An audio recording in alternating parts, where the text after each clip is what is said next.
out of the car spot on Friday, stop, then run from the car with the 15-month-old boy in his... Victorian city of Shepparton tonight, an area of around 50,000 people. The local community has been to hell and back. Coming up, it shows Abby, I don't want to do this no more. I don't want to get married. No love, no choice.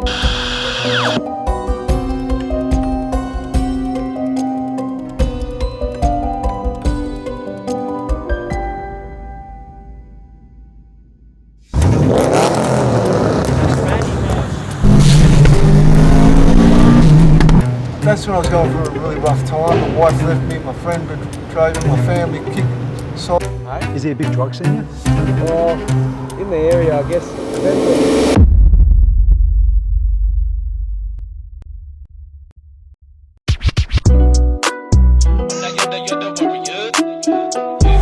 Welcome back to another video, guys. Got a fresh cut. That's not the main point, guys.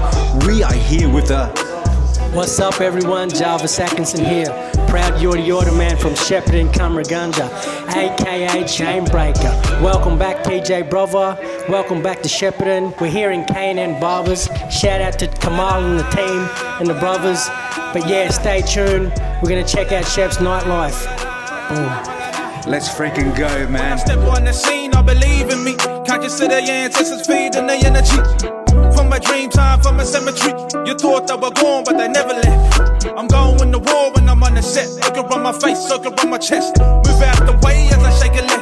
I'm trying to shake the stress. I'm culture driven, I'm culture led. You can't see my vision cause it's over your head. But the statistics, I'm supposed to be dead. So welcome to Shepparton, a regional city of just under 70,000 people.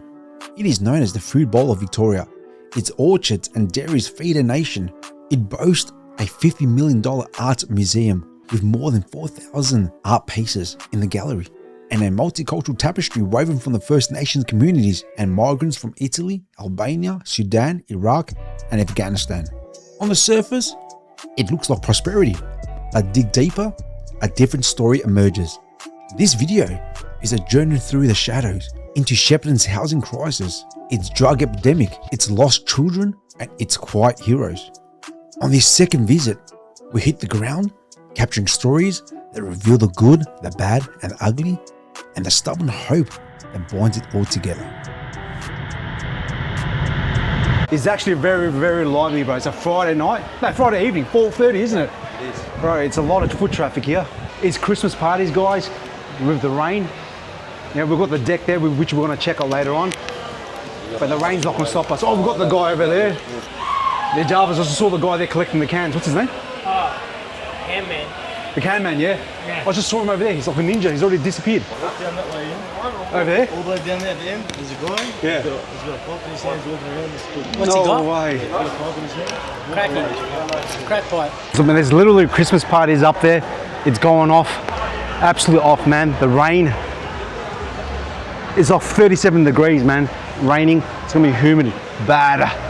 Yeah, so back in the day, it was called the Underground, and it was like a slash, like sort of like a disco hub, like game centre.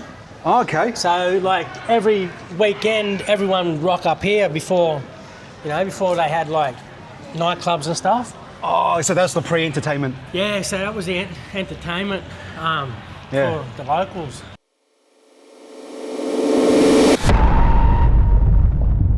When darkness falls, a different Shepparton emerges. The nightlife here isn't cafe culture. It's violence simmering on the street corners and hoons tearing up the asphalt. Police say criminal incidents have surged 23% in the past year. Meth labs appear in rural sheds. 500 kilograms of precursor chemicals and 70 kilograms of illicit drugs were seized in a single operation. Last year, 11 men were arrested with $600,000 worth of meth, MDMA, and cocaine. So meth or ice is everywhere. Its shadows hang over the town like a fog. Tell me what you love about Shepparton. It's gone. No. What do you love? What do you love about Shepparton? No. There's a lot of things to do. You just go to the right places. It's pretty good. Yeah. Pretty good? Shepparton's good to hang out with friends. Meet up. Yeah. Good community. Later. Yeah, Yeah, it's a good place. Hit him up if you want to learn some new stuff. Yep, if you need help. No. Charles is getting attacked. Getting mobbed, yeah. I didn't come to get mobbed. With the young ones coming up. But it's a very good experience if you come up to Shepparton. Yeah. Get in it. Get in it. And then we have the club up there. Yeah. That's a good place to have it, eh? Yeah, man. Also, The you deck. can have a lot of fun. Nah, I'm good. And if you're a kid, don't come down here because a lot of drunk people down here. Okay. Music is freaking popping off, guys, man. It's loud. So this right here is the deck. I don't know if you guys can hear the music. It is crazy. All right, thank you. So what's this club called? The deck. The deck, man. So you were saying it's crazy here. Wait, last Thursday you saw freaking an incident. We're here, down the street. This venue's clean. Okay, that's cool. We're gonna check it out, man. Thanks, guys. So here's the deck. Music's so damn loud. Before it was crazy, man. Yeah. Before it was packed. I think it was the Christmas parties. Yeah. But now it's Quieting down now.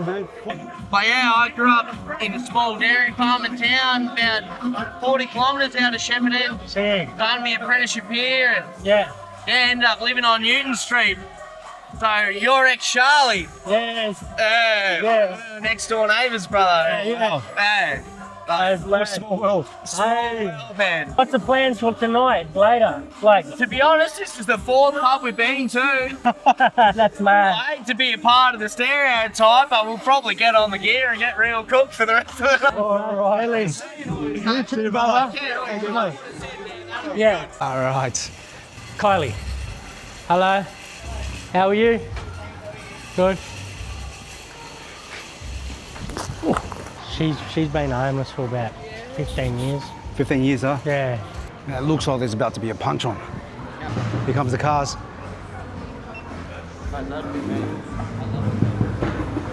BMW, the Burble tune. Nice. The lady's got a goon bag. This guy's doing laps. He's doing blockies, man. The BMW. What do you reckon about Shep? Shep, I reckon it's not too bad, to be honest. I reckon it's gotten better than it used to be. Yeah. But yeah, it's pretty fun. Like all the lapping, the cruising and everything. Yeah. It's amazing. Oh, really? Yeah.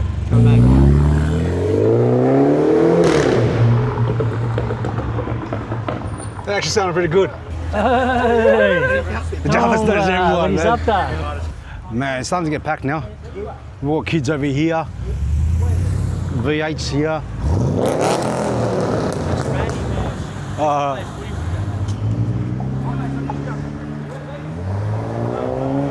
Yeah. That's nice, eh? Did you just watch the first documentary? Part 2's coming out and you'll Part be two, in you it. guys, you girls are going to be in part 2. Let's get us in it. Yeah. You know how are ya? How are ya? Come on. Oh, you got more people there? Hello. Maybe you want to have a look. Okay.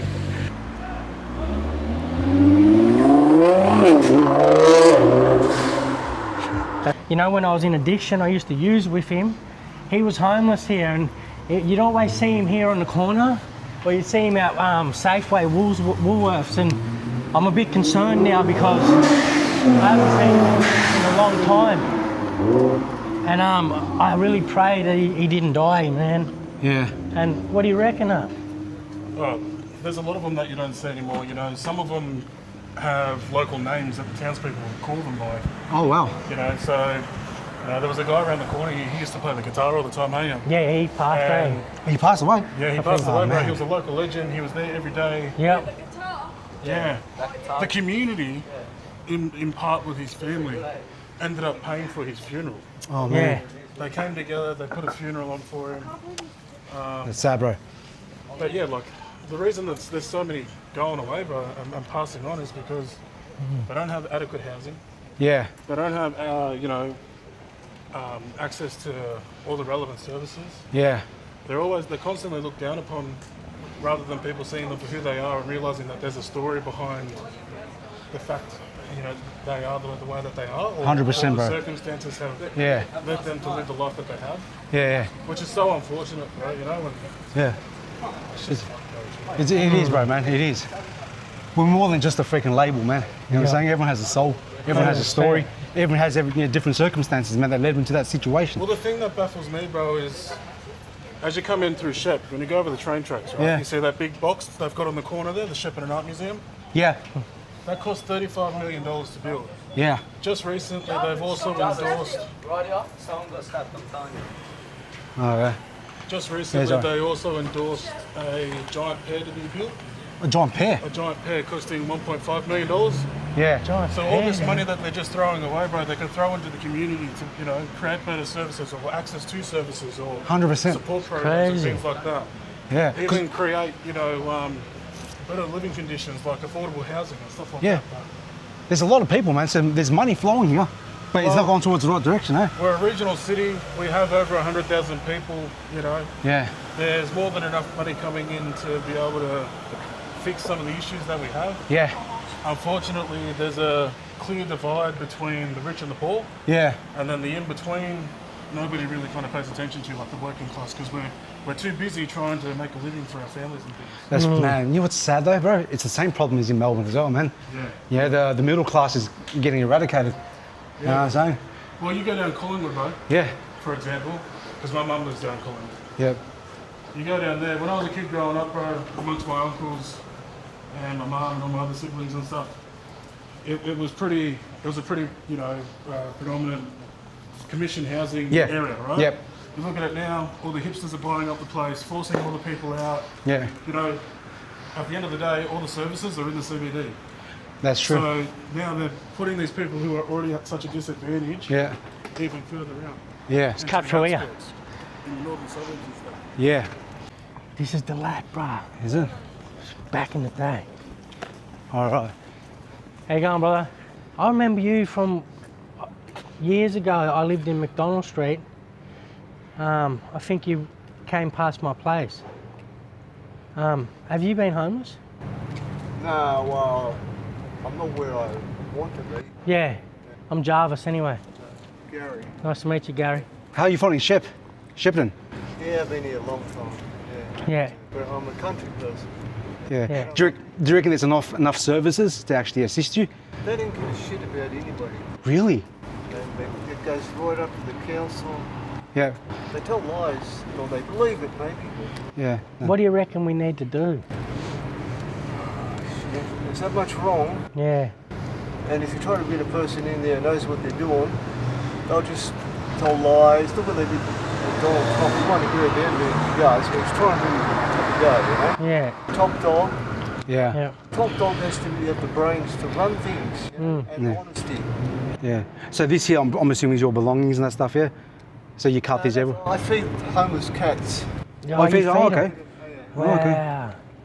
Good on you, bro. So you keep yourself busy, huh? That's good. 15 years, yes. So, okay, so you love cats now? Gets me out of the house, you know. Yeah, so we're filming a little documentary and about Shepparton. Yeah. Just, really, the culture here, I grew up in the 70s here, it wasn't bad. Everyone got a fair go. If you're all right, they gave you respect and helped. Everyone helped each other, you know, as much as they could. And then this, during the 90s, this really bad culture, only focusing on competing with each other, beating each other. Through music, it came in, destroyed everything. You look at the old 70s film, everyone has a laugh at everybody, jokingly, gets along, there's a positive vibe. Yeah. It's all gone. So do you reckon different cultures come and just... Oh, it's ruined everything. Oh, I saw it coming in about 1989. Wow. This is going to be bad. First it started heavy metal and into the rap. Because it sounds good, but it's really bad. And I went to another thing. Oh, okay. Each thing was worse. Where was you? What was you doing in 1989? That's when I was going through a really rough time. My wife left me, my friend betrayed me, my family sold the farm we had behind my back. So that was Wow. a time for me. So you had a farm as well? You had everything, huh? We had an orchard. Well, we weren't rich, but rich life. Everything. If one thing broke down, we had another car. We had another toilet. We had another shower. Oh, wow. So your family? Oh, my grandparents were there. They're really honest, quiet people. Yeah. What national? What nationality? Oh, English background. Yeah. A very gentleman lady, not small. Yeah. Yep. Hard working. Wow. We weren't rich, but we had everything. Wow. Peace, go for a walk, swim. No one harassed her. Yeah. And then that all changed.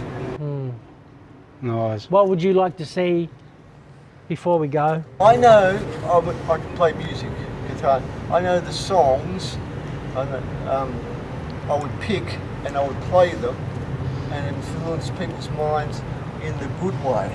Positive way. So they feel good about themselves, but good about life and good to other people. I wouldn't play even songs maybe I liked once. I wouldn't play that song. That's saying something that's going to cause trouble, aggro. I wouldn't play that. So people do that. They mix things up, and then it gets into your head. Aggro, yeah. They hate.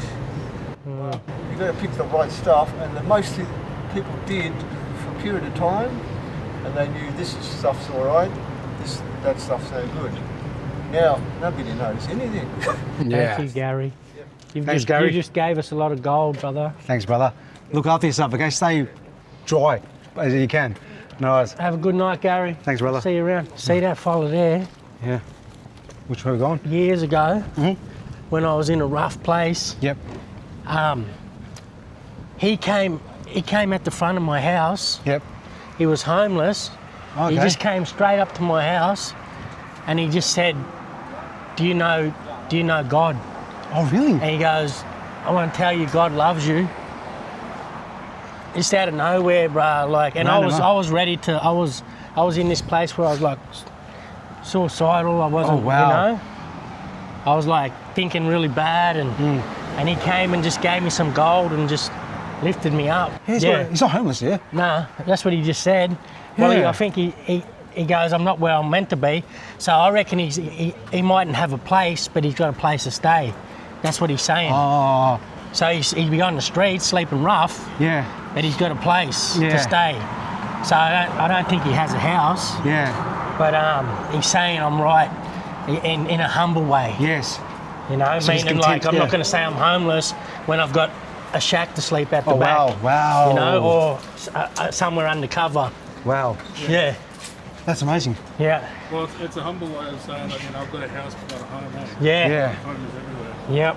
That's awesome. I didn't see that, bro. That's really... Yeah, I felt something divine there. That's just me, like... That's awesome, bro. So you see that, bro, because you've been at the darkest... Yeah. You've been at the pits, bro. Yep. You know what I'm saying? So you can relate to that. And he's feeding the cats, man. He's feeding the cats? That's crazy. Feeding the homeless wild cats. Yeah. Can we go down in that court? You want to go down the court? What are you doing, what do you want to say to Shepparton? Not bad as people think it is. Yeah. But it can be pretty dangerous around down here. Yeah. But yeah. What are you doing with yourself? Fuck it up. Footy next year? Yeah. Where you playing? Rumba. Go Rumba. So yeah. What grade are you next year? Yeah, 8. Yeah, 8. Yeah. Delhi. Yeah. So all your cousins and brothers and sisters will be watching this. What do you want to say to them? Just don't be a follower, be a leader. Yeah. At my Insta, Cottage JOA.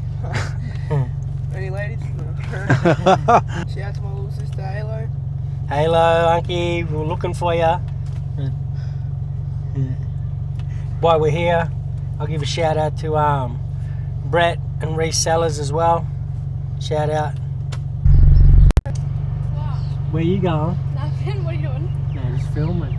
This is a mad car. Mad, eh? You're on film now. I know. Yeah, we're here now, down the north end of Shepparton. We're off Olympic Avenue in Dean Court. We're here at my auntie and my uncle's old house and my cousins. My cousin, Mark Briggs, Waller, rest in peace. You know, lost his life right here in the driveway. Waller, you know, warrior, Yorta warrior, you know, football player, you know, staunch athlete, staunch black fella, everyone knew him in town. You know, he lost his life. His life was taken too soon. So I just want to give a shout out to my brother. Wallah, I love you, cuz. Miss you, cuz. We'll never forget. So you used in these houses here? Yeah, used in this house. And look at that house right next to it, it's beautiful. And look at that's wrecked, bro. Yep. What? So do you reckon there's squatters in there or something? No, this is probably riddled with roaches and that. Just good bang. Yeah. Drugs and crime feed each other. Police call it a powder keg. Addiction fuels violent assaults, burglaries and family violence. The national figures show meth consumption is up by 21%. For the Shepparton youth, the path to addiction is short and steep. In Mission Australia 2023 Youth Survey, it tells us that 17% of respondents listed alcohol and other drugs as a major personal concern. And once hooked, the road back is long, or may end in death. What's life like down the north end in Shep? I don't know, a lot goes on, but you sort of make it what it is, you know? Yeah. I don't know, remember a couple of years back, up the road there, we got into some drama and then fucking big fight ended up breaking out up here and shit. Yeah. And then, yeah, did you hear about that? Ah. And fucking, that girl got run over up the road there. What? Yeah, fucking, some people come and tried to run through the house and whatnot. Dad's in at the moment, Yeah. he's doing... Where's he at? I'm not too Because sure. when I went, I've been going back in to prisons, and I seen him in there. Did ya? Yeah, I've been going back and visiting him and talking and That that. would have been at Raven or fucking... Loddon, Marganite, Loddon. Yeah. Well, Oh, wow. Marganite, So you're the man of the house now, huh? Yeah, pretty much. It's me and Yeah. my brother here, fucking... We keep it going. Sick. Yeah. There's there's not much to it. Yeah. Yeah. Oh, mad. As long as you're keeping it going, bro, huh? You know? That's it. But yeah, Dad, I don't know how long he's got. Hmm. He's got a bit of a whack to do, I guess. How old are you now, Unc? Me, I'm 19. Wow. Yeah. And you're taking over the reins here. Yeah. You're making sure everything's paid, doing all that. Wow. We got fucking 3 dogs to look after, pay the bills, a little shopping and that. Wow. Working as well? Yeah. Yeah, well, here and there. When I Are you in Centrelink? Nah. Nah. I don't do it. I Yeah, haven't see. done it for So you ages. can get cash in hand here and there. Yeah, I was doing Centrelink like a while back, but I was like, nah, fuck this. Hmm. And then yeah, started doing work and shit. It's hard to like Get a full-time appointments gig, and all huh? that. Yeah. Well, I had one, but yeah, I used to be a bit rowdy and I mucked up my name in the classroom. Oh, really? Yeah. So fucking Yeah. yeah. I just go do work here and there whenever I can get it. Mad. Yeah. So it's hard to find work here in Shepparton? Oh, look, it depends on who you know, really. Yeah. Fucking, I don't know, it can be difficult in certain areas. Mm. Depends on what you want to do. Like you can get heaps of jobs, just Yeah. depending on what you know and who you know. That's how it is, huh? Yeah, In Shepparton, huh? pretty much, yeah. So if I was a new kid on the block, just handing out resumes, there's probably like a very low chance getting the job, huh? It depends. Like when I was a bit younger, I was walking around and helping a mate find a job, and I said to him, I was like, just walk around all of the what's it called, construction sites. Hmm. He ended up finding himself a job. If you walk Wow. around and just ask, eh? Yeah. 'Cause Wow, old school way, bro. Yeah. Well, I did it a couple of times, and I got my foot in the door. Yeah. But then didn't like it, so I stopped. Because you But, show interest, people. That's what Yeah. people want to see. Yeah. Yeah. But, yeah, I took a mate around there. He got a brickying job. Doing Oh, wow, it. that's Yeah, awesome. up on helping there. That's sick. Yeah. and Next, you know, Glenny Boy's there. Yeah. Yeah, a couple of houses up from him. Oh, what? Yeah. It's mad. Yeah. Fuck. Hey, have you got your cards and all that? Yeah, I got my white card. Got Sick. I was doing a forklift course earlier, but Hmm. Cert 3 for my truck license and that. Yeah, that's Mad. good. And then I did that, but fucking Yeah. can't get my license for. I have to hold my proper license for 2 years. Yeah, for before I heavy can go rigid or start. something? Mm. Yeah, light rigid, yeah. Yeah. So I did that and then got the certificate, but yeah, can't actually go for my truck license for Mad. 2 years. So So you live in here, bro? So you've been here your whole life, yeah? I'd say about Basically, nearly, eh? yeah. I remember he's 9, 10 moved back. years. Okay, so Way back, yeah. so is there a big drug scene here? Hey? Is there a big drug scene here? Oh, in the area, I guess it depends on. Yeah, I'd say there is. Yeah. Yeah. So, look, if you really want to find it, you can find it easy, huh? Yeah, it's just. It's all around you, but Yeah. it's like you keep your head out of it. you Yeah, know? that's what you mean. You just stick to yourself. I don't get into that. Yeah, that's good, bro, man. So you keep That's yourself mad. occupied. I can see that you love bikes and That's stuff. proud of that, man. That's That's solid. awesome, bro. Keep working, brother. Nah, sweet. It's good to meet you again, bro. So unfortunately his story isn't rare. In Mission Australia's youth survey, 10% of Shepparton's teenagers worry about having a safe place to stay. 3% say they have no fixed address, and 6% have spent time away from home. Many are either couch surfing, staying with friends, or sleeping in cars. So stress, study problems, and mental health are the biggest personal concerns, but the underlying issue is often absent parents. In some communities, aunties, uncles, and grandparents raise the children. Parents worry their kids will be drawn into drugs and gangs. They are desperate for mentoring programs and parenting workshops because too many kids are raising themselves. What's up, brothers? We should stop. Do you reckon we should stop, sit somewhere and get a coffee, bro? Do you feel like a Turkish tea? A Turkish coffee? Oh, Turkish coffee is strong as, bro. You want to get that or not? Let's get it, bro. Let's get it. We'll go to Mustafa's. All right, we're back at Mustafa's. No, we're gonna get ourselves a coffee. All right. Hello, how are you? Where Maud Street? No, Bond Street, across next the to chemist. yeah, that's the first shop. That's the first ever Mustafa. That was his sons that worked there. They're pretty young. We have the history down there. Oh, the history's there. It's on the news. Oh, cool. From there. Thank and then you. Geelong.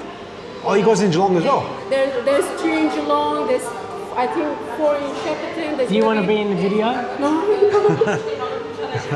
So there's a Mustafa's in Foyer Shepparton. 4 in Shepparton. There's 1 coming soon.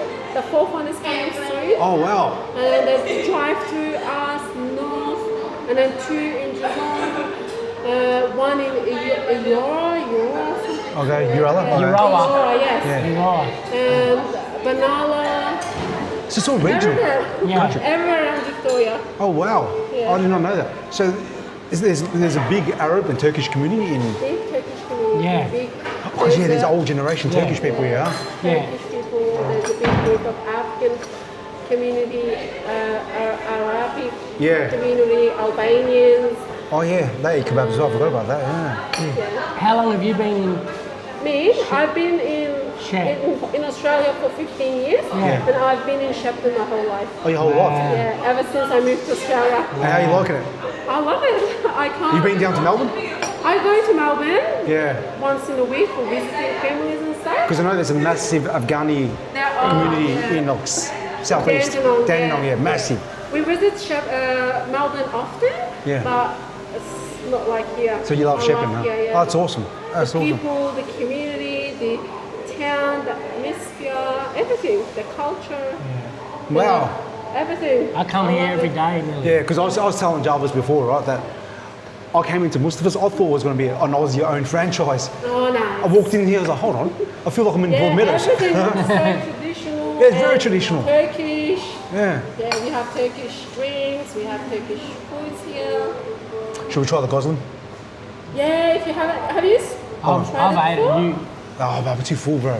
You know, what time do you guys close? We close at 9:30 tonight. But I'll probably give it next time because we had tomorrow. Tomorrow, because we just had a big dinner. Tomorrow anytime. We open from 10 a.m. to 9:30. Awesome. Nice. Thanks for that. Appreciate that. Thank you. Enjoy. So there you go, man.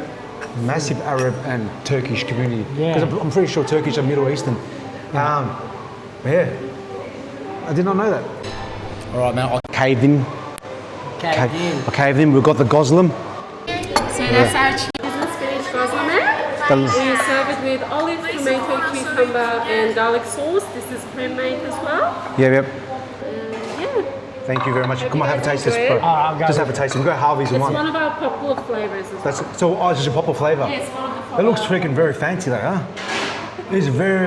When I usually have my Goslins back in the suburbs, they're all rolled up like a big piece. Oh no, we cook ours in a square shape and then we cut it in 8 slices. But I think I've seen the ones that you're talking about. They're like making a half. Yeah, the half ones. Yeah, that's more close to Afghani kind of Goslin as well. But this is how we make it here. Oh wow. It's one of the. Let's go, bro. Let's go, man. Thank you very much. Enjoy it. Thank you. Okay, so you eat this all the time, bro. So you know what to expect. Oh no. It's a bit of a tough one. There we go. I want to taste it without the cheers, bro. Cheers, my bro. Without the sauce. Yum. Bro. Was that mad? That is so good, bro. Crispy in the outside. This will get you hooked, bro. Bro, crispy in the outside and gooey in the middle, man. That spinach, like, it just melted and fused with the cheese, bro. Yum.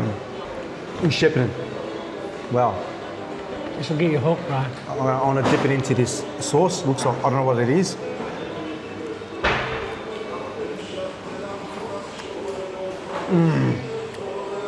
Oh, that's a nice garlic sauce. Just keep eating it now. I know that. Wow, it is so good. No, I can't keep eating because if we keep eating, we won't be able to walk for tonight. Delicious. Absolutely delicious. Oh yeah, hold on, that's the van there, yeah? The same van. Yeah, so that's just around near Coles. That's the original shop. Yeah. Oh, that's the first one? Yeah. Oh, that's cool, man. So where we at, brother? We're here, we're down at Argajuice. Argajuice? Yeah. So I'll come here, they got a acai here. Oh, is this the place with acai, yeah? Yeah, there's two places here. Yeah. You can get acai juice. There's Berry Bar. Oh, yeah? And then there's Argajuice. Oh, there's a Mercedes. It's a loud as, man. What the heck is that, bro? Shout out to Argajuice for this massive acai. Let's check it out. One thing I noticed here in Shepparton, there is a lot of boredom. So many young people find themselves on the streets. At times there have been many fights outside of clubs, which is quite common. And the hooning scene here has exploded. All right, man, the weather, it's wet now, man. People doing some silly stuff. We're getting to punch on or something. Ah, there's a group of mates. So all the young ones are out, man, hanging out. It's a freaking warm night in Shepparton. Music's freaking blaring.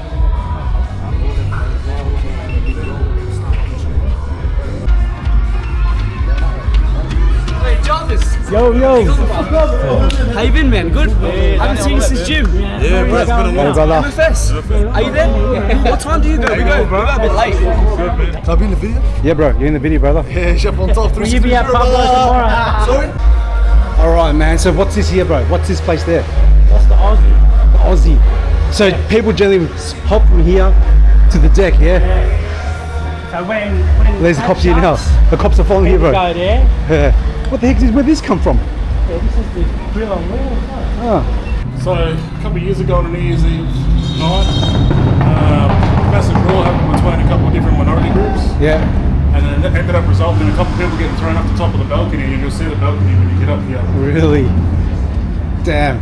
Someone was having a good night then. Yeah, and I don't know if you can see into the staircase, but it's very long as well. People getting kicked in. Here. Hey, brother. Hey, bro. But yeah, from up there, bro, people were getting thrown. From there, bro. Damn. What the heck? You'll die there, bro. You know what it feels like, right? It What feels the? like a show ride that ain't getting no attention. Yeah. You know, Shepparton Circus. yeah, that's what it feels like. Man. Yeah, Shepparton is a bit crazy, bro, man. For a little country town, bro. Like there's all these different rides. And Yeah. Oh, look at that low rider there. Oh, it's for lease, man. Freaking empty blocks everywhere, bro. Empty lease. And from what I understand, Lease, bro. Main Street. back in the day, this used to be called. Oh no, that one there was Zigzag. Zigzags. Yeah, toy wheels. Oh, yep. Yeah. Is it another block, another place there for lease? Empty spots, man, everywhere. This is supposed to be the heart of Shepparton, but there's just lease signs after lease signs after lease signs. COVID smashed a lot of these family businesses, and the cost of living has finished off the rest. While everyone shops at the big plazas these days, Old Main Street has been left to rot. This is what it looks like when a town centre slowly gets hollowed out.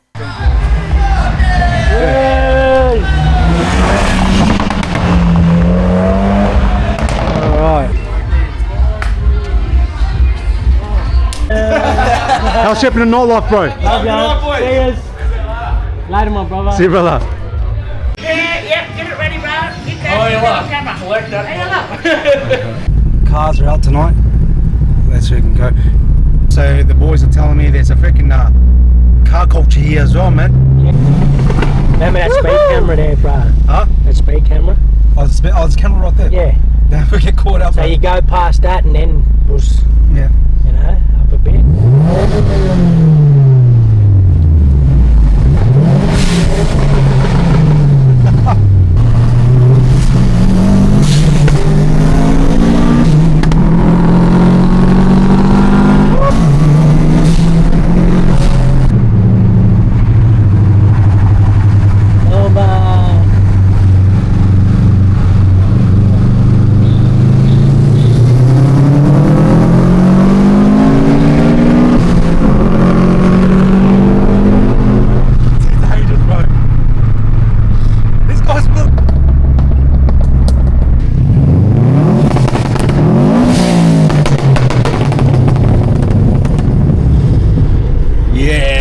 Sexy club.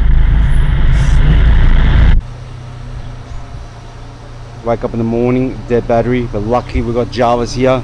Okay, and Maddie's coming to save the day. But what a start, guys, man. When it rains, it pours, man. Dented the car, hit and run, dead battery. Yeah. Yeah, so that's been there since 1937. Yeah. This place was a dirt road. The 3rd generation Barbers there, mate. Wow. Yeah, I was in there yesterday getting my fade tightened, and there was a young kid in there who probably would have been about 6. Yeah. His 4th generation of that family to sit in that chair and get a haircut. That is ridiculous. You ask them, they know everything. What are they? Oh, are they Italian or something? Italians, yeah, the best. Old school Italians, huh? Old school, yeah, real good. They know everything and everyone, and then all the boys have been over their years getting haircuts. 100%. You know, like he goes, it's funny because you have some boys that are now in jail getting haircuts in here. Yeah. Then you have the coppers in here too. You know, like it's all in the same place. It's the typical barbershop. Yeah, everyone goes there. You know, it's great people, the same guy there, Jarvis, the guy that's collecting the cans. Oh yeah, there he is. Yeah. I even got locked up after I got a haircut. Did ya? Yeah. So I was getting a haircut and the police waiting at the front for me. Oh really? Yeah. Damn, bro. Well, the can guy that you done on your segment last time. Yeah. So he lives up in Halpern Crescent. He's lived there forever. Yeah. So as Jarvis said, I was a kid watching him collect cans. Yeah. Yeah. Yep. So yeah, no, he's he's an iconic to. And I was telling PJ, bro, I was like, I seen him walking at like a 7 in the morning. Yeah, on his way down the street. Yep. And then he'll stay all day, and he'll have like 3 or 4 bags full, and he'll walk all the way home. Yep. Oh, just to make a couple bucks. Yep. Yep. Yeah. He's made his money. He's done really well with it, you know, and just cruising along. But there was always like, I don't know if it's a myth, but people say that he's a millionaire, he's rich. Could be. Could be. Well, but it doesn't look like he spent his money on anything. So that's it. Yeah. Yeah. Wow. You know, Shep's produced a lot of wealthy people, a lot of good sports people that came out of here as well too. Like it's yeah. People went to NFL. Yeah, 100%. Yeah, they're you know, they're beautifying our community by doing the lake up and art murals, and there's a lot of good events coming here as well too. Yeah. Back in the day, we used to ski on this lake. Oh wow, you were allowed to ski here? Yeah. Oh, actually, yeah, you're right. I've got footage here. I actually got footage in my video. Old school, yeah. Yeah, old school. So that's the spot. Jarvis, you remember that tree over there that used to sit flat? Yeah, we used to sit on top of it. Yeah. Oh, really? Yeah. It was iconic, hey? Yeah. Yeah, it was iconic. It was like a like a little tree house or something. No, you know, like what's them trees called?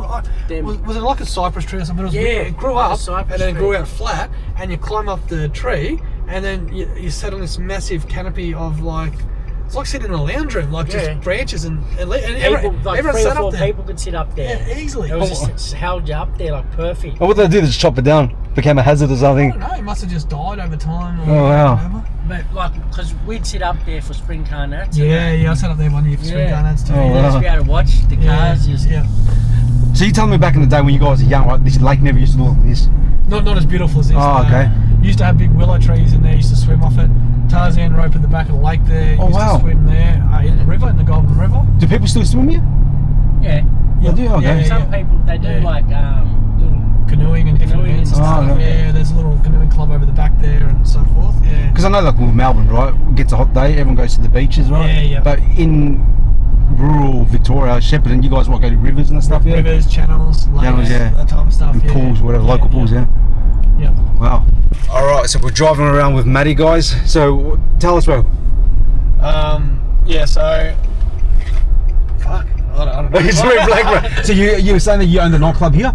Yeah, when I was 28, my wife and I and a business partner, we had a nightclub over here. Yeah. So I was working that nightclub prior to going into community services. Yep.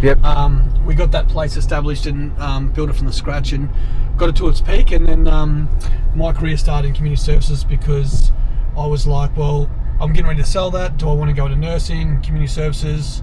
And then what happened was I went out to a organisation at the time was called Brayton Youth Services. Yeah. And I spoke to a couple of people out there about what I wanted to do. Look to have some do some volunteer work to see if I had the capacity to work with youth and if it was my thing or not. They didn't take any volunteers on. A couple of months later, I got a phone call from them asking to me to go some training at the Salvation Army Church. So I went and done some training with them. Yep. Jumped on their casual pool, and it's almost been 15 or 17 years in between that. Later, that I'm still working in community services in our area. Wow. So which is a bit of it's a good thing to be able to support our community and give back. Which is amazing, bro. Right now we're just in the CBD of Shepparton, the heart of Shepparton. A big food culture, and we're the fruit bowl of the Golden Valley, so there's a lot of fresh fruit produce grown here. In the last probably 20 years, the town's become very multicultural, which is really good. So we've got so many different cultures, eateries, events taking place here, that type of stuff.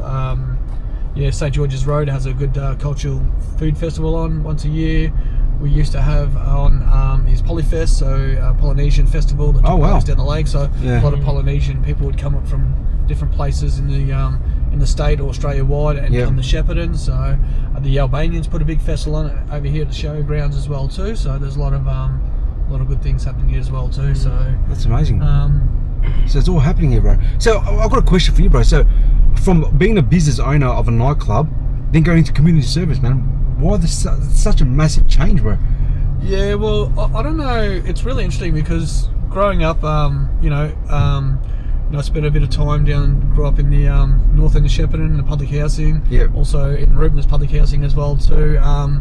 Always sort of had that sort of nature and just sort of looked at people and wanted to sort of give back to the community. Wow. There's always someone doing it harder than what I was or the next person was. So I always had that sort of empathy towards people, and I wanted to give back, and that's why I sort of chose that. Which I said I was debating to go into nursing. Like I wanted to go, okay, do I go into hospital nursing, that sort of sector, so I can still give back and nurture and support people.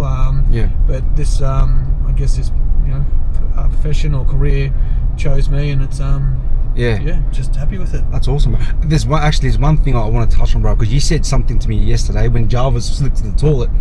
You remember you said something to Jarvis when he was actually in addiction. Yep. So many years ago, and I can't remember the time frame.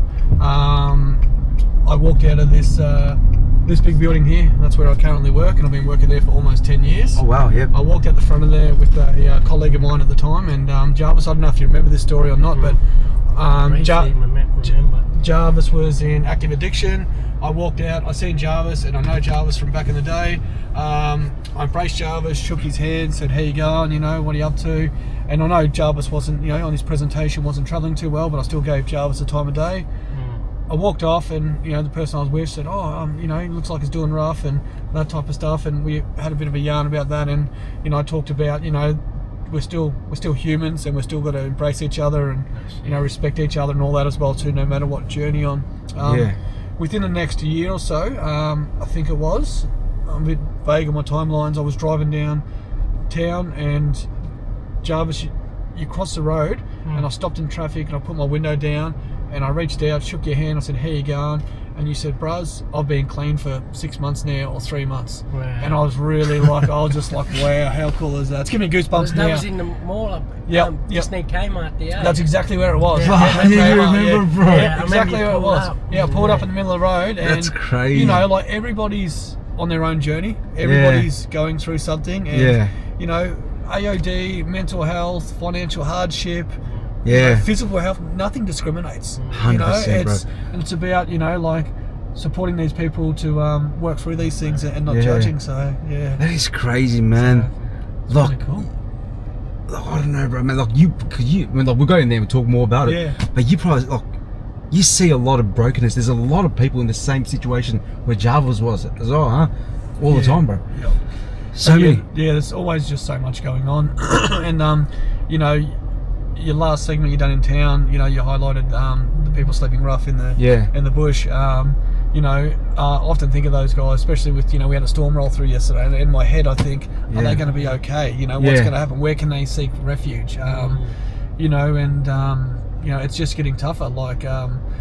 Since the pandemic, the rental crisis have gone through the roof. Then we were hit with localised floods in this area as well too. So there's housing has got harder to get.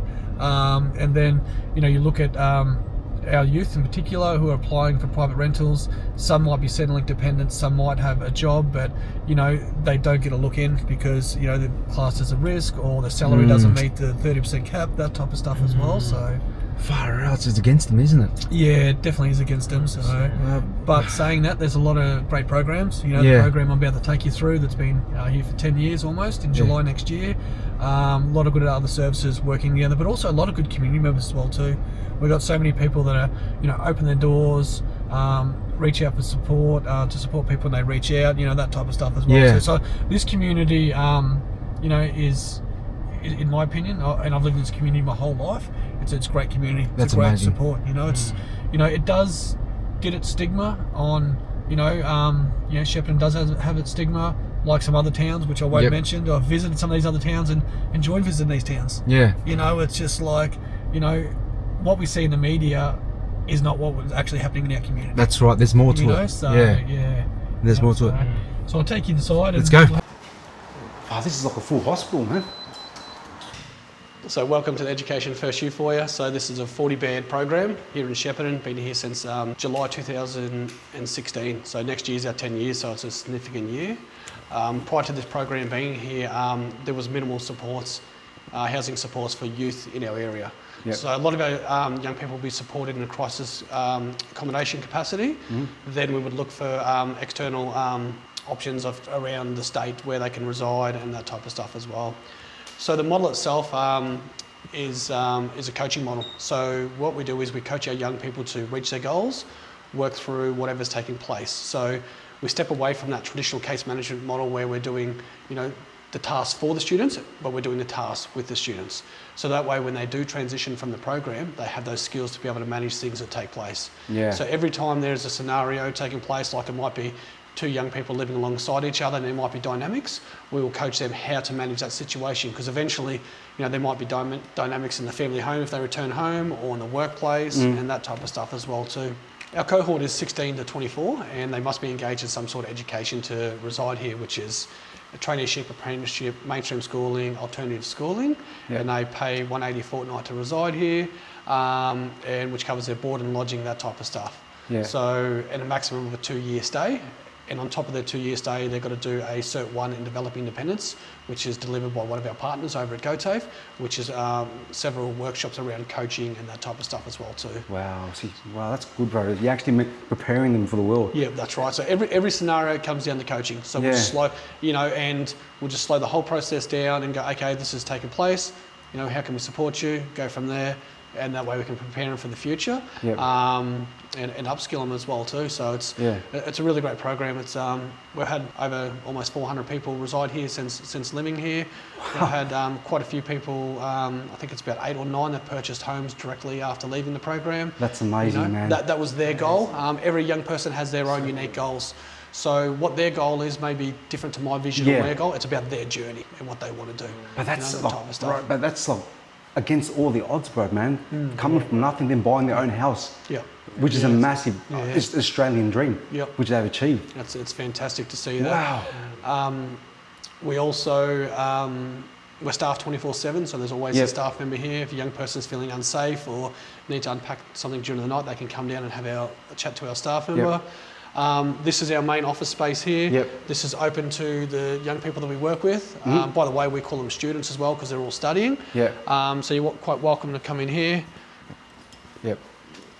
This is Rach. Rach is one of our youth development workers. Hello, how are you? So Rach has a cohort of young people. She works with about 8 young people she works with. And she runs workshops based around housing living. So Rach will be doing, you know, budgeting workshops, cooking, cleaning workshops, all that stuff that comes down to sustainability when they transition. So if they transition to a private rental, you know, how to maintain that so they aren't risk at homeless down the track as well. That's amazing. So it's actually, you teach them real life skills. Which they don't really teach at school as well, especially budgeting that stuff. And Rach is a chef. By trade. Wow. So Awesome. obviously she's doing her coaching workshop work, but also that's a skill that she can teach the young people as well too. That's so amazing. So that's a good job. Lucky. Good job. This space is open to the students at any given time. We break down that real stigma of them and us, you know, so they can come here at any time, have a conversation with us. The only time we close the door is when we're having a handover or sensitive conversation, and so forth. Wow, so what I sensed last time I come here is that students were like just comfortable and just like yep. in the office here. That's right. Yeah. So we lean a lot on our students about their program and their journey. So we're just the coaches. It's really like, okay, how can we improve this? What supports can we have in place? You know, we have an Indigenous support worker that works here as well. We have a pride group, that type of stuff as well. That's the students, what they identified. You know, we just had their Christmas party the other day here, and they said this is what we want to do, and then we created it for them. So it's all youth led. You know, we're supporting youth, and you know, in an era that we didn't grow up in. Yeah. You know, things are different now. Like, you know, in my era, there was no social media, and I can remember mobile phones came out and that type of stuff. And now we're in a different era, so we've got to support them, you know, and learn from them as well too. So, bro, it's actually pretty mind blowing, man. Because you were saying that, and what you explained as well. Because that means that the kids have developed a bond. Therefore, there's trust involved as well. That's right. And you've got this open door policy, man. So. We stay in contact with a lot of our students. They come back and talk to us, let us know what they're doing. It's, you know, some of our students have moved on and had children and become married. As I mentioned, purchased houses. I've had, at the current time, I have 2 alumni students, so students that were part of the program, have gone off and developed their life skills and studied, and now they're actually employed and actually work here. That's amazing. So, which is fantastic as well too. So that's it's amazing, really helping the next generation. Huh? Yeah, so, we'll just take you around and show you the rest of the building. Thanks for that, thank you. Likewise. Oh wow, so you got over here, acknowledgement of country. Oh, so these are the kids' debs and that, huh? Yep. Yeah, Wow. so that's just, for example, that's with Berry Street. So just to talk a bit about that, so Berry Street Urella, which is one organisation now, is who employs myself and our staff. And we have 2 partnerships. One partnership with is GoTAFE, our education provider across the road, and the other one is Beyond Housing. Beyond Housing is a homeless entry point for this community. In Melbourne, it's called Launch Housing. So so all the young people that have their own contained bedroom upstairs, they have a full lease agreement with Beyond Housing. That is amazing, bro. So, and it's also, you know, they're working with them, so they get a rental reference, that type of stuff. Once a month we do room inspections to see how the young people are going, and that all comes back to coaching capacity. So it all comes back to, we see a young person who needs further support in their room for development, then we will put those workshops in place either as a group workshop, or depends on their needs, it might be a one-on-one workshop. So that way, can, you know, when they transition, they can be successful wherever they choose to go to. That's full on, bro. Yeah. That's a full on mentorship, coaching, and the whole shebang, bro. Fantastic. That's what it takes, you know. I think that's what it takes, is that sort of support, you know, right to the end. 100%. You know? And then they've already got the momentum in living skills. And they just walk into life. 100%. You know? And the best thing is we get to work with these young people for 2 years. Yeah. So, you know, and, you know, they go through a pretty interview process where there's 3 interviews, some reference checks, and then we determine Foyer ready. They transition. Not Foyer ready, we'll talk to them about what they need to work on to transition into the program, because we want to create success for them. Now, from time to time, there are young people that it doesn't work in the moment for them. They will transition out, and then they can reapply in the future and come back and do the remainder of that 2 years. Because you were saying as well, because you were saying this is house 24/7, yeah, to support. Yeah, there's always a staff member here, which is amazing, because generally the norm is you get help 8 hours in the day. After that, you're on your own. So, which is amazing, man, because you know, after hours things happen. At least they've got support. 100%. And especially you know, we live in now, like with, Yeah. you know, anyone can contact anyone, social media, phone, etc. You know, things emerge, so it's just great to be able to coach them around that. That's amazing. Yeah. We'll go down this way, and then we'll look around. Yeah. This is just holiday activities and social things that our young people are going on. So this is a camp that's coming up. Some of our students have put their name down for that. Oh wow. So each staff member that works here, or 6 of the main staff members, have workshops that they deliver. So behind us is health and wellbeing. So this is about, you know, mental fitness, self-love, physical health, and they'll bring workshops tailored to the young people. Different employment opportunities happening. These are all workshops. Yeah, so the employment worker will help you with resume writing. We go out to businesses and do work tours. We also get businesses to come in and talk about their career pathway, how they got into it. That is so you know, cool, that man. type of stuff. I'm working with a young person at the moment. She wants to eventually own her own farm. So I'm linking her in with a mentor in the community, so that way she can, you know, have a farming mentor as well too. Wow, bro. And I see, is it all voluntarily?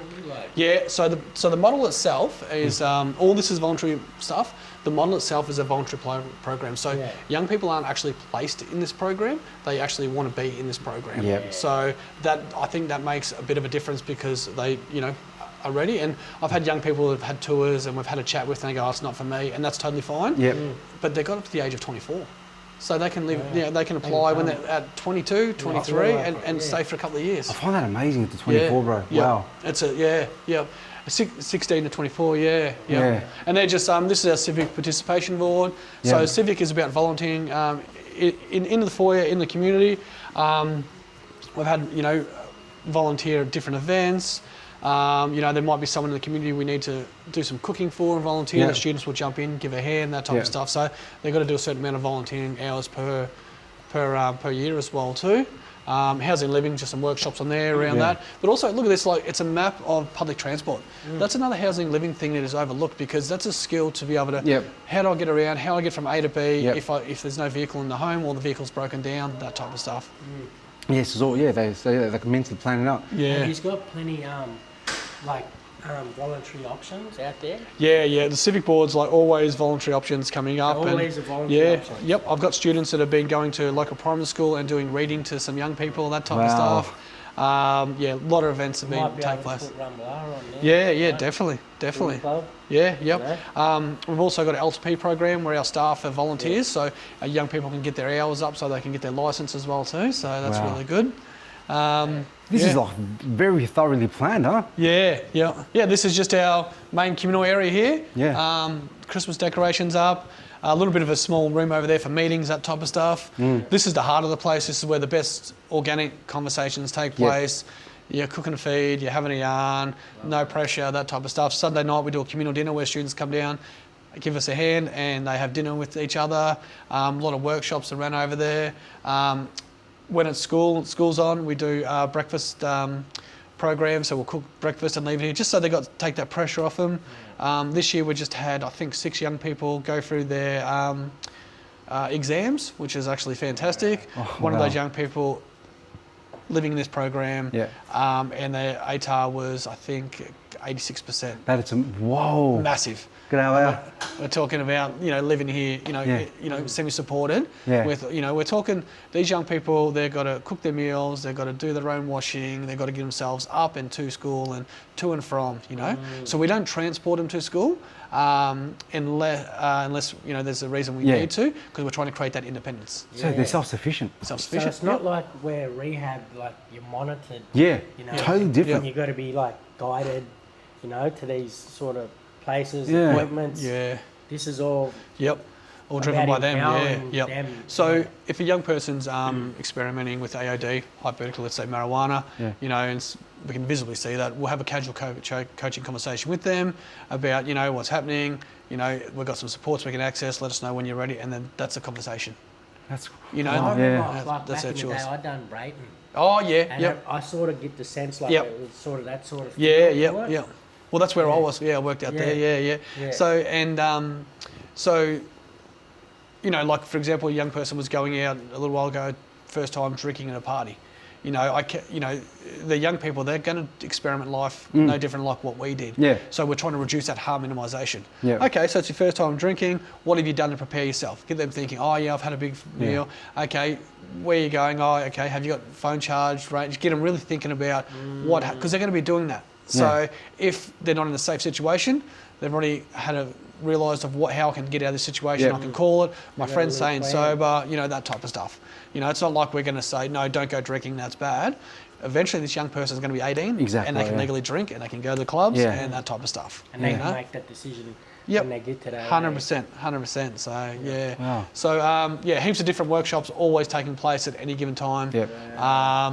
Healthy relationship workshops and all types of things. So, So just from my understanding, for example, you've got a 16-year-old, but they still attend school, so it's up to them to arrange their own transport to organise it, but with your assistance and help, whatever it is. So we will we'll coach them and support them around that, and it might be like they may have not known the bus services, or they might not feel comfortable getting on the bus for the first time. So let's go for a ride with them on the bus. Build that confidence up, and then slowly step back so they can feel comfortable to do that. And we see that often with young people making GP appointments, for example. They might not be comfortable doing that, and just going through that motion.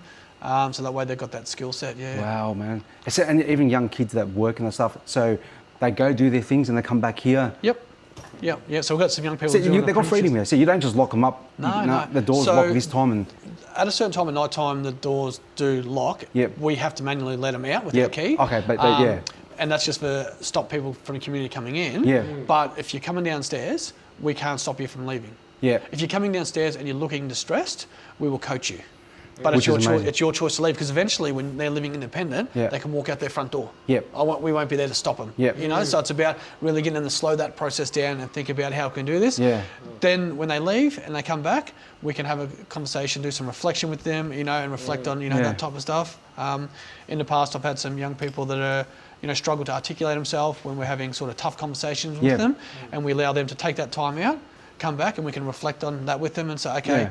you know, you've done a good job in that space. You know, that's something we should really work on because that's a good skill to have down the track to be able to articulate yourself without becoming quite heightened. Yeah. But we need to remember is that may have been the communication in the family home before, how they express themselves. So, you know, there's no right from wrong, but it's about just coaching as well too.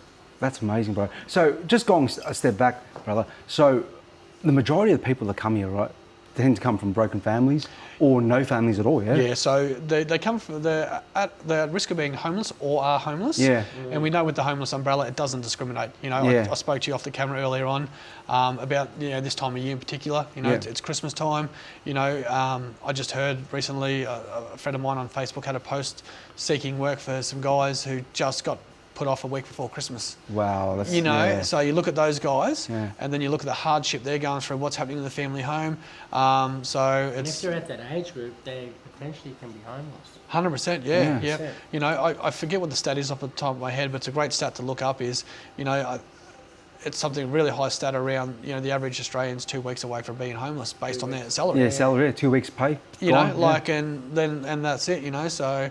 Because most of the kids here that come here, they don't have a backup or a backup. They don't have anyone to call. They can't couch surf anywhere. This is generally their last resort, isn't it? Yep, at times, that Yeah. can be the case. Sometimes it can be not safe for them to be at home for various Yeah. reasons. Yeah. You know, we do a lot of family reconciliation and bring them together, the families, if the young person wants that. Yeah. You know, so we're driven by the young person, what they actually Yeah. want, you know. There might be reasons they don't want to reconnect with family because it's not safe, or, you know, I've had young people that moved in and they haven't got along with their parents, and they've built a healthy relationship being in here, being apart from their parents, and reconnected. You know, they may never live with them Yeah. again. Some do, some don't, but and that's, you know. Wow. Yeah, So you've been here 10 years, bro. So you would have heard like horrible stories, but then you also seen happy endings at the same time. Yeah, I've seen some stories that you know do have challenges and you know with the result coming out of the end of the day as well too. You know, just to support them reach their goals. So which is amazing. Just say if the kids are like between 16 and 24, like you said, and you get a couple that might be, you know, 17, 18, and they're experiencing that homelessness together.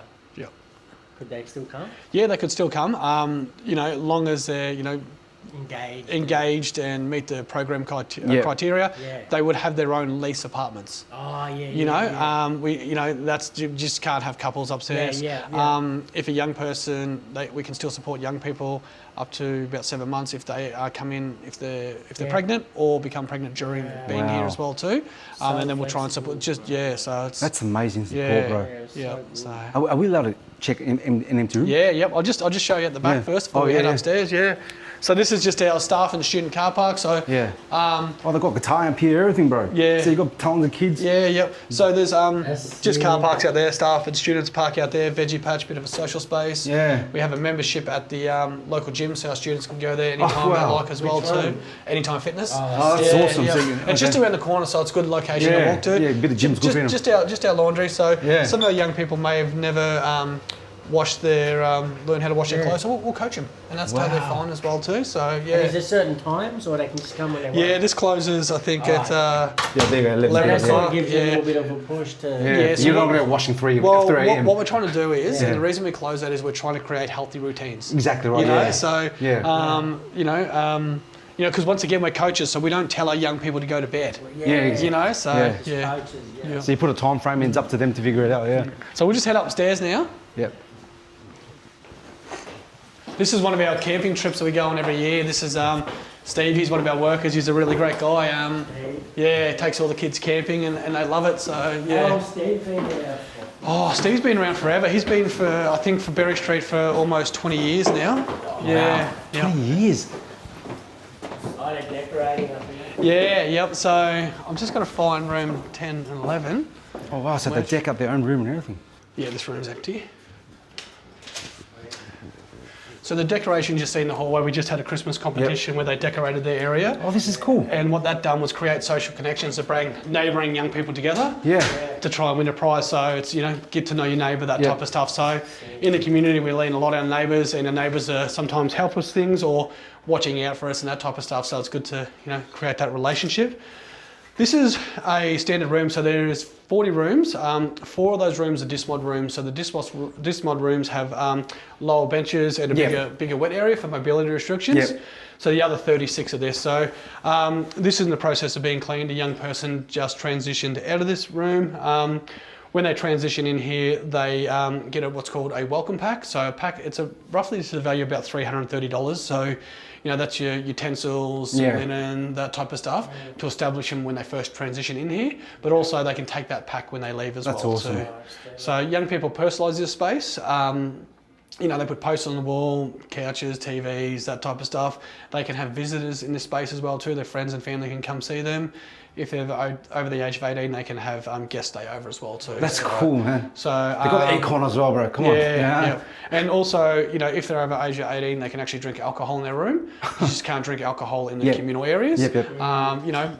So they're just, we see some young people that might go out to the local club and come back and that's fine. Like they're young people. They're us. They were us. That's what we were. That's a good thing that you actually treat them like people. 100%. They're not prisoners. Yeah, exactly right. Yeah. So as I mentioned earlier on, voluntary program, and that's what makes the difference of young people want to be here and want to work through that. And it's okay if it's not the time for them at the moment. They can come back and reapply. So there's no pressure. That is actually gobsmacking, man. I didn't know support like this existed. Yeah, so there's quite a few Australia-wide of this particular called the Foyer. So if you look up the Foyer Foundation website, they can tell you the locations of the other ones. There's one down in Broadmeadows in Melbourne, which is Education First, like this one, and Glen Waverley. Wodonga, just up the road, they just got one open not too long ago as well too. So this is the movement at the moment that we're seeing really big in Australia, and it seems to be working really well. Almost every state in Australia has one. Are they as big as this? Different sizes. So down in Warrnambool, there's a parenting program. In WA, there's a bigger one. Wow. There's one, a 50-bed one in city. I think it's in Chippendale in Sydney. So in the city. Yeah.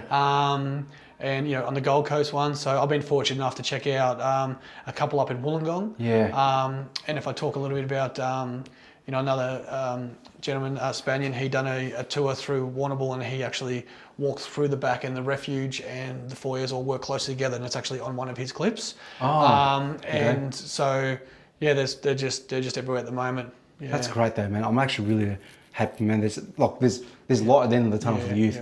100%. But different models, different variations. So they're not all the education first. The education first one just happens to be here in this community. So that's the different models, is the education first, and then there's other models. Yeah, that's right. Exactly right. Yeah. When it first opened, 2016 in July, I was working for Brayton, which is a Salvation Army program at the time, crisis accommodation. So we used to house up to 12 young people for up to 6 to 12 week stays, depending on the circumstances. And I can remember this model getting ready to open, and I thought, wow, 40 young people. How's this going to work? How's this going to work? How's this going to be received by the community? Yeah. And here we are now, 10 years. Almost 10 years, still kicking goals, great outcomes, really well accepted. We work closely with local real estates as well too. We do get phone calls. They'll do rental workshops for us. They'll say, hey, who's ready to transition, going to be successful? Yeah. Those type of things as well too. And we, so we're very lucky. Yeah. Man, so you've been here for 10 years. You would have seen hundreds of kids eventually have their own families. Yeah, yep. And getting married. Yeah, it's great. It's so good to see, people in the community and wider community. We've had a young person that moved in quite early in the piece, and she just sat her bar exam, so she's a registered qualified lawyer now. That is amazing. That's like crazy, like, and it's so great to have a couple of our young people working for us. Yeah. And they're my colleagues now and learning from them as well too. And it's just, and then we go around and we see them at different places and different things, and always reaching out. I ran to a young person at a local retail store a while back, good guys, and I was buying something, and they took me to the counter to pay, and they said, "Oh, this is Matt," and then I've worked with that young person as well too, from the same, and they didn't even know that, and they had this something in common. So that is crazy. Yeah, man, that's because I'm just like blown away, brother. Like if programs like this didn't exist, like hundreds of them kids would have been on the streets or whatever it may be. Yep. So as I mentioned, the Salvation Army crisis accommodation, they call themselves the Northeast now. Amazing program. Very lucky to have that in there, and we work very closely with them about transitioning young people. And they're always at capacity. Like it's always so. Once they're at capacity, it's like, where do you? If this wasn't here, where would our young people go? Yeah. I think when this first opened, the stats weren't correct, captured correctly on how many young people are actually homeless in our catchment. Yeah. People were couch surfing that weren't Yeah. accessing these services. Yeah. So the stats weren't actually there. So we actually didn't know how big it was, the impact in our community. And for us to be at capacity all the time, almost, the only time we're not at capacity when transition out, it shows there's a need in our community. 100%. Because look, you were saying you're always at capacity. You're only 2 away from being full house. Yep. And that's just easily. You can get 2 people easily like that. Oh well, we What's the waiting list like? Yeah, waiting list. Yeah, Oh, there's a waiting list. So we have a worker who specialises in that area, and Yeah. she does all the intake and the That'd be a hard transitioning job, out. Yeah. So constant open door of referrals. I think she's working through about 9 to 10 at the moment. Wow. And then we're going to term, and then then someone move out, then the next person will move in. So it's always It's just like and the only reason we're sitting at 38 at the moment is because we've just got to interview these people, they move in. Yeah. So they're already taken. They're already taken. So you're at 38, but they can house 40. 40, but yeah. There needs to be that like 2 that's. There's always just like There's already people in the waiting list already waiting. Yeah. Always 2 out. Yeah, or even more. Might be like 5 move out together. They might get a combination together. We've got a couple of young people going to university in January. Some young people reconnected family. Different things. So how does that make you feel, bro? I mean, like you're being part of their journey of success. Yeah, it makes you feel really good. Like I really enjoy being a part of their journey. It's just great to see these young people work through their goals and feel supported along the way. So, man, because I do bro, I do a lot of videos. I see a lot of broken youths out there, and when you look in their face, you look at their eyes, it's hopelessness. Yeah, they don't see a future because for them, they feel like that's the card they've been dealt with, and that's it. End of story. Yeah, and we with our advantage thinking model, the way we talk about young people, promote that type of stuff, we believe in them, and that's the thing. We don't judge them for anything. They're just human at the end of the day. Exactly right. Yeah. We're here, and we're very blessed to have this program to support them. So. Yeah. Well, that's good, bro, man. So, I reflect, on my journey as a young person. I was an early school leaver. I left at school at 15. My resume says I finished year 10. I didn't even finish year 9. Wow. So I went back later in life and studied. I've gone and got my diplomas, and I've done that as well too. And I think about these programs back then. I was very lucky. I had a safe home and a great home to live in. We were faced with their own challenges, but I often think about other community members and the drive and what would have been different if we had this back then. But now we've got this. I'm really, really happy as well too. Yeah. When I left school, I was diagnosed with ADHD at 14. Given the Ritalin. Back then, there was no education and no anything like that. And when the principal said to me, you need to leave because of my behaviour, which is warranted. I don't blame him. Yeah. There was no follow-up support for me. I was just see you later, 15. Yeah. Done. Wow, and you're forced to you make your own future. And then my mum was trying to support me, but when you're 15 and you're a hard head, you don't listen to that, And I think too back then, there was you're playing up a bit in school, you need to leave, but there was no, what's going on for you? No. Yeah, that's exactly right. So because generally it was a reaction to your Your reaction. Yeah. Get out of here. Yeah. So the principal, when he asked me to leave, he said to my mum, and it was pretty funny. He said, I'll call you when he can come back. I'm 44. I'm still waiting for that phone call. I went to a function a while back, and in this role, and I was sitting next to him. And I said, Keith, you gonna call my mum or what? Like, what's going on? Stirring him up a bit. Wanganui. Yeah, Wanganui, yeah. So, and now I work closely with the schools and that type of stuff as well too. What did he say? He just had a bit of a laugh, he did, But, reflecting on it, I wasn't the best student and, it was all justified and warranted. But and times are completely different back then. I did try a bit of go-tafe across the road, but I just wasn't, wasn't ready for that, with everything that's going on. So, here I am involved in a program, and and in my journey, I've had some really good mentors that have really looked out for me, and put some really good supports in place. Done a lot of coaching and development.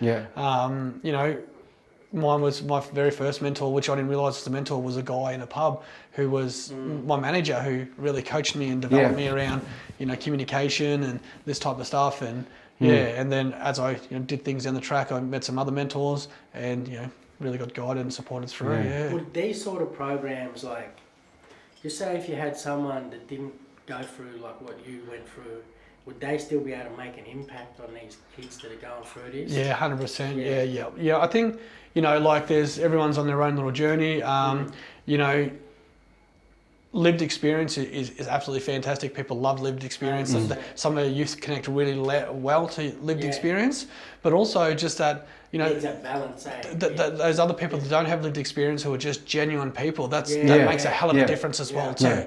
Like that day, Jarvis, I spoke earlier on, like stopping and speaking to you. I had a choice, man. I didn't have to speep to you, 100%. But I wanted to speak to you. I wanted to say, how you going, Jarvis? I know that there's some good in there, but you're on your journey at the moment. And it's, and I'm glad you could remember those conversations that we had as well too, because, those little conversations make people feel like, okay, I'm actually a human here as well 100%. too. Like, I remember that stuff, and I still remember like people that knew me but looked the other way. Yeah. And then it still stands out to me, and it did affect me at that time. So. Wow. So I want to ask you another question, brother, because, okay, so you guys both been here in Shepparton like forever, right? Do you see there's a problem with the youth in Shepparton? I don't, look, my opinion is youth are youth. Yep. I think every community has their pockets of events taking place. Yep. But I can't label the youth. I can't, there are people that are, they're surviving and they're doing what they're doing. But I don't see, like that as a problem. Like I can drive my car and I've got no risks and I can walk anywhere, that type of stuff. And the youth, I don't see the youth as being a concern or a problem in our community. I see, there is a cry out for help and and support and so forth like that. I walked down the street yesterday and there was 3 young blokes, almost bumped into me and they said sorry mate and continued on. There was no problem. Like every encounter, like last night we went out into town, heaps of youths, all of them were lovely. All of them surprisingly really, really, really good. But at the end of the day, they're just kids.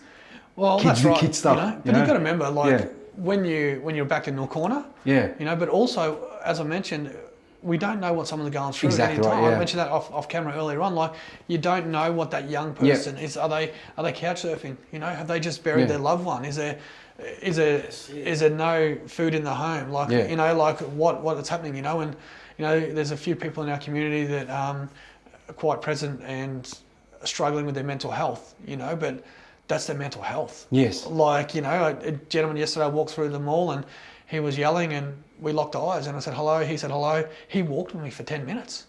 And I just spoke to him like a human talked to another human. Like, it's like... It goes a long way. and I can understand why some people might be... Some people would just avoid... and they got their reasons because they might not feel safe or comfortable and that's totally fine. So, I just think the community itself, there's pockets of things happening, but it's a beautiful community. It is 100%. You know, it's a That I beautiful can- community. There's so many Yeah. good things happening and so many good people, and so you know, like I've seen so many good mentors step up and help out young people to give young people opportunities. You know, a lot of business owners around this area have come from public housing, and you know they've persevered through that with the right guidance and support. So yeah, and that's one thing, because I've done Melbourne, Victoria a lot, but one thing I noticed about Shepparton is the community is so strong.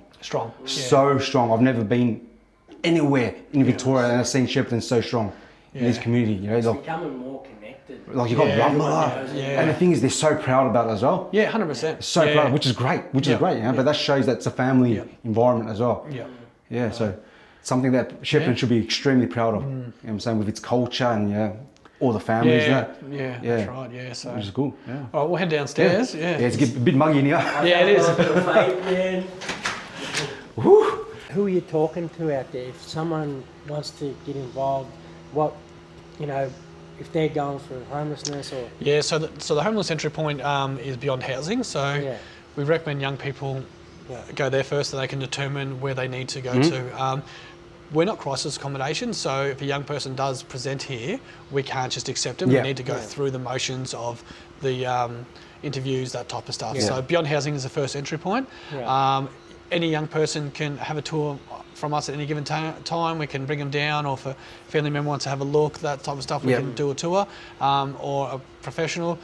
A lot of great services out there. So if a young person is needing some case management support, they can link in with the Salvation Army, the Bridge, Primary Care Connect, do AOD work as well too. Wow. So there's a lot of good youth providers out there. So anyone then can help you with what you sort of need to go through and work out what support is best suited to your actual needs as well too. Yeah, that's pretty powerful, bro. Well, look at this, man. Oh, look at this. That's the Shep Lake, bro. Yeah, it is too. So this is just a games room where we have team meetings over here, but a social space for our young people to interact in, that type of stuff. Oh, like they've got guitars and everything. Yeah. So some of our young people want to play that. That's amazing. We also, ping pong, social things. Beautiful outdoor area for barbecues and social connections. This is cool, man. Because for me personally, music is very therapeutic for me. Yep. It's a means of meditation for me when I play guitar and that stuff. That's awesome, bro. Thank you very much, brother. Yeah, cool. Thank you. No, cheers, Really mate. appreciate it, bro. Cheers. The Foyer is just one of just a handful of youth foyers in Australia. The Foyer Foundation hopes to build 50 by 2030, but with more than 2,600 Shepparton residents on the public housing waiting list, places are limited. Matt says they turn away more applicants than they can accept. This lifeline needs more lifelines. All right, man, we're right here, guys, standing in this beautiful memorial, right? But I'll let Jarvis explain because I believe there's a bit of history here, bro. Yeah, hey, bro. Yeah, so these are my two aunties here. This is Auntie Nora Charles. They call her Nanny Nora Charles. And this is my Auntie Margaret Tucker. So Auntie Margaret Tucker is, strong activist, was a strong activist for our people. Yep. Nanny Nora was she used to deliver the babies. Oh, so wow. She was, she was like the midwife that delivered the babies, not in a hospital setting, like in the community where we stayed in a place called the Flats. So in Tumragunja. Yeah. And Aunt used to deliver the babies, so. Wow. So a majority of the older people were delivered by her. Yeah. That is crazy. 100%. There would have been a lot there that she delivered. Auntie Mars Tucker, strong activist. And then we got the two uncles up there. Yep. Uncle William Cooper and Uncle Doug Nichols. Yep. Again, strong activists, Yeah. Uncle Doug Nichols, or Pastor Doug Nichols, he and him and Uncle William Cooper basically started the movement, for the fight for our people, for the rights, fight for the rights against, our living conditions and, so massive shoes to fill, and they're our people, they're our giants, and we walk in their footsteps. Wow, that's amazing. Why it's so important for us to, never forget where we come from. We come from the fringes, on the missions, and now we're in the towns and we're still fighting today. Wow. We're going to keep going. Nanny Nora, local leader who was well known in her role for Tumragunja Mission within a local Aboriginal community as a midwife. She was a long-term pioneer fighting for the rights of Australia's First Peoples and also for the rights of children. Nanny Nora delivered babies at the time when Aboriginal people were not permitted to enter hospitals. Oh my God, that is ridiculous. You know, so when our people wasn't allowed in the hospitals to have their babies. That is ridiculous. So Nanny Nora would deliver them, you know, and then you've got Auntie Marg Tucker, you know, in 1916 she was forcibly removed from her parents at the age of 13 and was sent to Cootamundra, domestic training home for Aboriginal girls. She was forced to work as a servant in Sydney and was subjected to racism and extremely poor and abusive working conditions. After attempting to run away, she was sent to a sheep station near Walgett, where she remained for 3 years. In 1925, she was released from service and moved to Melbourne. Again, in 1952, she protested the testing of atomic weapons on Australian land. You know, so stuff like that, you know, spoke up and was speaking for the land and you know, went through stolen generation and, yeah, you know, just strong, unbreakable, the spirit, we call it the invincible spirit. Wow, is the footy club, yeah? Yeah, the same spirit, we all carry that. We all carry that. That's you're the people from this region. You know? Yeah, I find that, bro. I'm still shocked, man. Yeah. That the Aboriginal community were not allowed to enter the hospital to give birth. That is absolute ludicrous. Yeah. Man, they treated you like worse than animals, man. That's like crazy. Horrendous. Look, we're driving to town right now, guys. Hold on, is it recording? Yeah. Look, sorry, guys, there's no microphone, but look at this school uniform place here, bro. This place is old as, man. All right. Look, I noticed as we're driving, bro, and not even driving, even walking, there are so many empty shops here, bro. Yeah. So many places for lease, man. 100%. What do you reckon's going on? I don't know. I feel like some shops, you know, they open up, they last for so long and then they shut down. Like, at the best of times, I don't think it's frequent enough for people to stay above water. So do you reckon, I mean, like, maybe do you reckon it's the cost of living, or do you reckon there's just enough cost of living, cost of food, everything's going up. Everything, huh? Everything's against them, And huh? if you're not, like, I think Shep's in that way, like, if you're not in the right place, you're gonna miss business, you know. Yeah, so location's everything as well. Location, man. Yeah, 100%. Because I do notice, right in like, it's actually a beautiful town, but it's still a very old town, bro. Yeah. Very old town. Yeah, 100%. Like, yeah. Some of these, like, buildings, they're still the same since when I was a baby. Yeah, 100% like SPC factory. Yeah. I know that I heard about this is where you go to buy all the cheap ones, yeah? Yeah, bro, that, like, you stock up in there for cheap. Yeah. Because I remember people used to always say you come here and you buy the damaged cans for like almost nothing, yeah? 100%. There might be a little bit of dent in it or something, but you get all the good fruit sales in there too. Yeah. So I don't think we went to this section last time. Nah, I haven't brought you down here. No. This is like Coles. This area is pretty busy. Oh, okay. You know. So this is where the people go to buy their shopping. Yeah, people come here. Oh, you got your family butcher. Yeah. Right, and I realised as well, you know, one thing I noticed, bro, there's a lot of Chinese restaurants here. Yeah, there's heaps, bro. Like, I remember one of the first restaurants sorted that was in Shepparton was Chinese. Really? Like, yeah, 100%. There was an all-you-can-eat one. But there's not many, I don't see many Chinese people there, bro. Yeah. But these are probably old school Chinese, aren't they? Yeah, people that have been here forever. Like, there's one over here, we should go talk to them. Yeah, we're going past the Kmart right now, guys, man. And look, every suburb you go, regardless Melbourne or not, is always chaos at Kmart, bro. Yeah, bro. I don't know, is it the same here? Yeah, 100%. Yeah. Always.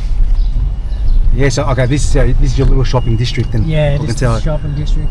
Like, you've got a plaza at the road as well. Yeah. Big W Plaza. Oh, there is, okay. And you've also got Coles at the road too. Yep. At Riverside. Like, this is the one where people come because, you know, you've got everything. Yep. You've got the chemist, you've got JB Hi-Fi there. Oh, okay. You've got Centrelink up the road. What on earth is Silly Solly's? That's just like a one-stop shop, like the bargains. Oh, is it like a $2 shop or something? Yeah. Yeah, like Yeah. Variety store, yeah? Yeah. Wow, I've never ever seen that. I never ever heard of that chain ever. I don't know if it's a chain. You probably heard of Cheap as Chips. Yeah. Yeah. Is that what it is? I was sort of like that. Yeah, oh, okay. There's another one over here. I think that one's called Cheap as Chips. Oh. Yeah. There used to be one called Clint's Crazy Bargains. I remember that. Remember that? Yeah. It's very dilapidated, isn't it, bro? All the sign there for Coles. It's old, man. Centre Point. This is old as. Wow. There's a scooter up there. What the heck? Oh, what? How did the scooter get up there? Up there? I feel like, because we're not far from that tower there, I feel like this place is a bit more rough. Yeah. Than where we came from. 100%. It gets hectic around here. Like, really? A lot of people get loose, and everyone needs to go to the supermarket. Yeah. Whether it's to buy food or to steal food. Or, you know, whatever. Like. One thing I have noticed, bro, in Shepparton town, mate, they're stingy, man, the council, man, because it's parking, it's paid parking everywhere. Yeah, oh man, everywhere's paid parking here, unless you go like at least 200 to 300 meters away from the street, you know? I don't get it, bro, man. Like, even places in Melbourne, it's not all paid. Yeah. You know what I'm saying? But look, everywhere, it's paid here. Yeah, and they're heavy here, like. I know they're heavy here, bro. I still got a ticket. I've got to pay. Yeah, so this is St. George's Road. Okay. St. George's Road shops. The shops now are owned by, you know, a lot of Middle Eastern brothers and sisters. I noticed that. Yeah. So you got all them stores there. Yeah, and they're really generous too. I remember when I was doing it tough. I'd come into some of these places and they'd let me take some pita bread if I was really hungry and stuff. Wow, that's nice, bro. You know, back in the days when you're homeless, yeah? 100%. They'd come and they'd give me like, I used to get this little packet of cheese from them and some pita bread. Yeah. And they'd let me book up too. Like, oh, really? Yeah, I'd book up a can of Coke, some pita bread and cheese, and you know, I haven't eaten for weeks. You know, and sometimes I'm just desperate for something in my stomach. Yeah. And bang, they always had like a heap of eggs, pita bread, cheese, and you know, I'd get that and I'd cook some eggs. I'd go somewhere to someone's house, I'd bring it, you know. Yeah. They might have been starving or hungry too. I'm like, hey, I got some eggs, I got some pita bread, I got some cheese. Let's cook it up, have a feed. So they actually helped you out, huh? Yeah, 100%. And the shops up Poplar Ave as well. Oh yeah. What is these places, bro? They're old flats, man. What the heck? Yeah. 100%. Derelict, bro. They were pretty good flats back in the day. Now they're just If you go from North End up to here, there's only good areas on the outsides, like So this is the south, yeah? Yeah, this is south. We're in South End now. When I mean good areas, I mean like these areas are good too. And there's a lot of people that have lived here all their lives. Yeah. Italian families. But there's a heap of housing commission places, you know, that are amongst all these houses. My mum used to live in that place there. Really? Yeah. Wow. Oh, last time in the other video, man, there was too much to cover, bro.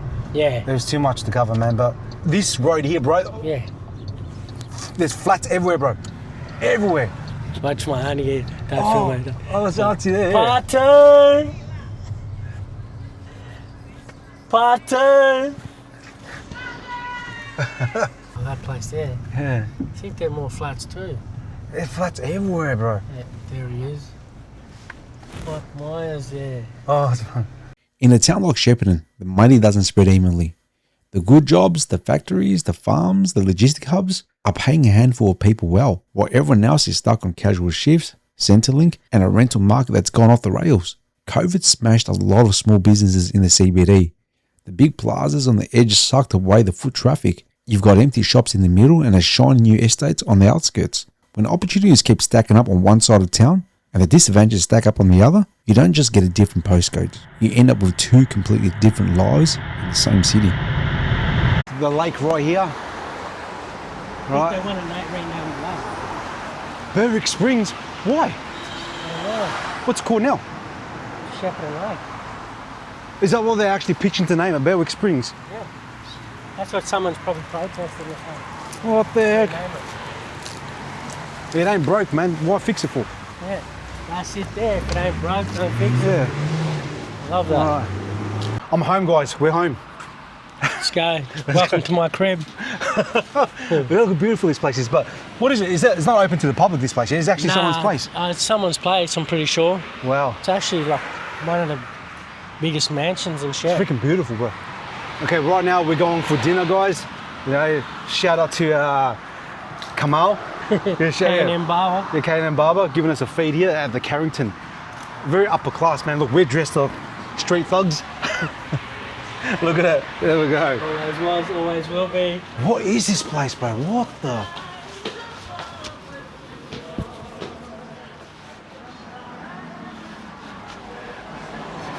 So this is Jarvis' first time here. First time. All right. It's my first time as well. How are you, brother? Look, I'm sorry, we're underdressed. We didn't realise it was that. You know? That's all right. That's all right. We're short. I always go here with Oh, yeah. Thanks, brother. Thank you. Man, we're copping stairs hard, bro. What do you reckon, Kate? Are we meant to be here? No. I don't know. We're so confused, man. We don't know what cups to use, man. What cups should I use for water? Is this right? I don't know, bro. How you feeling, Jarvis? Yeah, I'm feeling all right. I'm not sure what to do. I'm sitting here. I don't know whether to ask. I'm very, this is not definitely, not my scene. This is my first time ever here in the Carrington. I used to go to the Park Lake, and that was pretty flash. But coming here to the Carrington, first time, like, I felt like I stepped onto the Titanic or something. I know, man. We should be a bottom class, right? So far the customer service is great, guys. It's a Filipino guy, man, that just came and started working here. 2 weeks from Brizzy. So it's great. Seeing another brother. Mine looks amazing. Yours look freaking great. Calamari. Chinese. Straight into it, dunking into the sauce. It's good. Tastes rich. Here we go. Oh wow. Oh, hot. That sauce is really good. Sometimes you can't cut through calamari like that. Yeah. Look. Look at that. Straight through. Bro, like butter, man. Them dumplings are fire, bro. That looks amazing. Look how thick that is, bro. There goes I can't pronounce it. Oh, wow. Bro. Like butter, eh? Oh. But they're so crunchy on the outside, the texture. Yeah, pretty good. They're easily the best I've ever had. Have more if you want. No, I'm done, bro. I'm good. Look at that. That was the longest wait ever, man. Hey. That was a long wait, man. Even Jarvis is falling asleep as well. What's going on, man? What do you reckon, the chicken? It's mad, bro. Mad. There's not much there, but... Yeah, it's tiny, bro. Okay, I want to have a slice of this. A bit well done.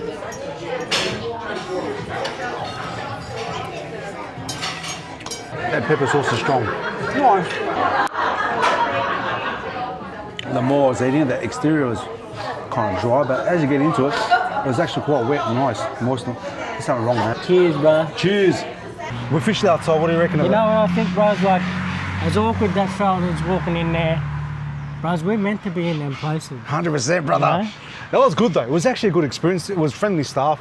You know, food did take a while, but it is what it is. But it was good. The overall was actually really good, pleasant. So this is the very, very nice place of Shepparton, right next to the skate park as well, I can see. Straight from across from the lake. But look, surprisingly, like it was very small, the mill, but we're quite feeling. First time I've been there. First time, and I lived there all my life. So yeah, it was a massive trip. Who was that? I don't know. He yelled at chain breaker. That's awesome, bro. Down. So where are we at, Kamal? What's this place called? It's called Always Fresh. It's a new supermarket.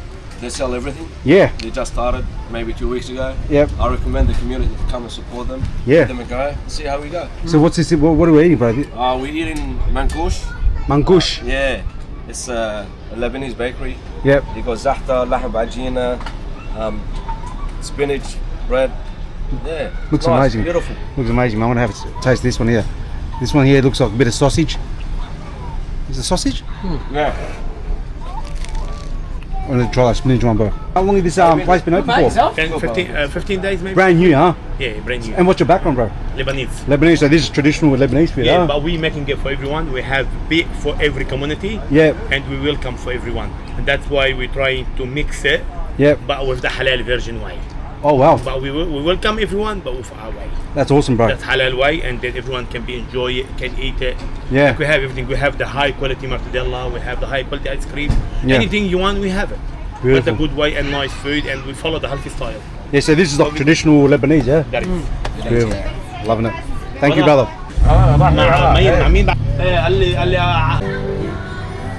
Shepparton.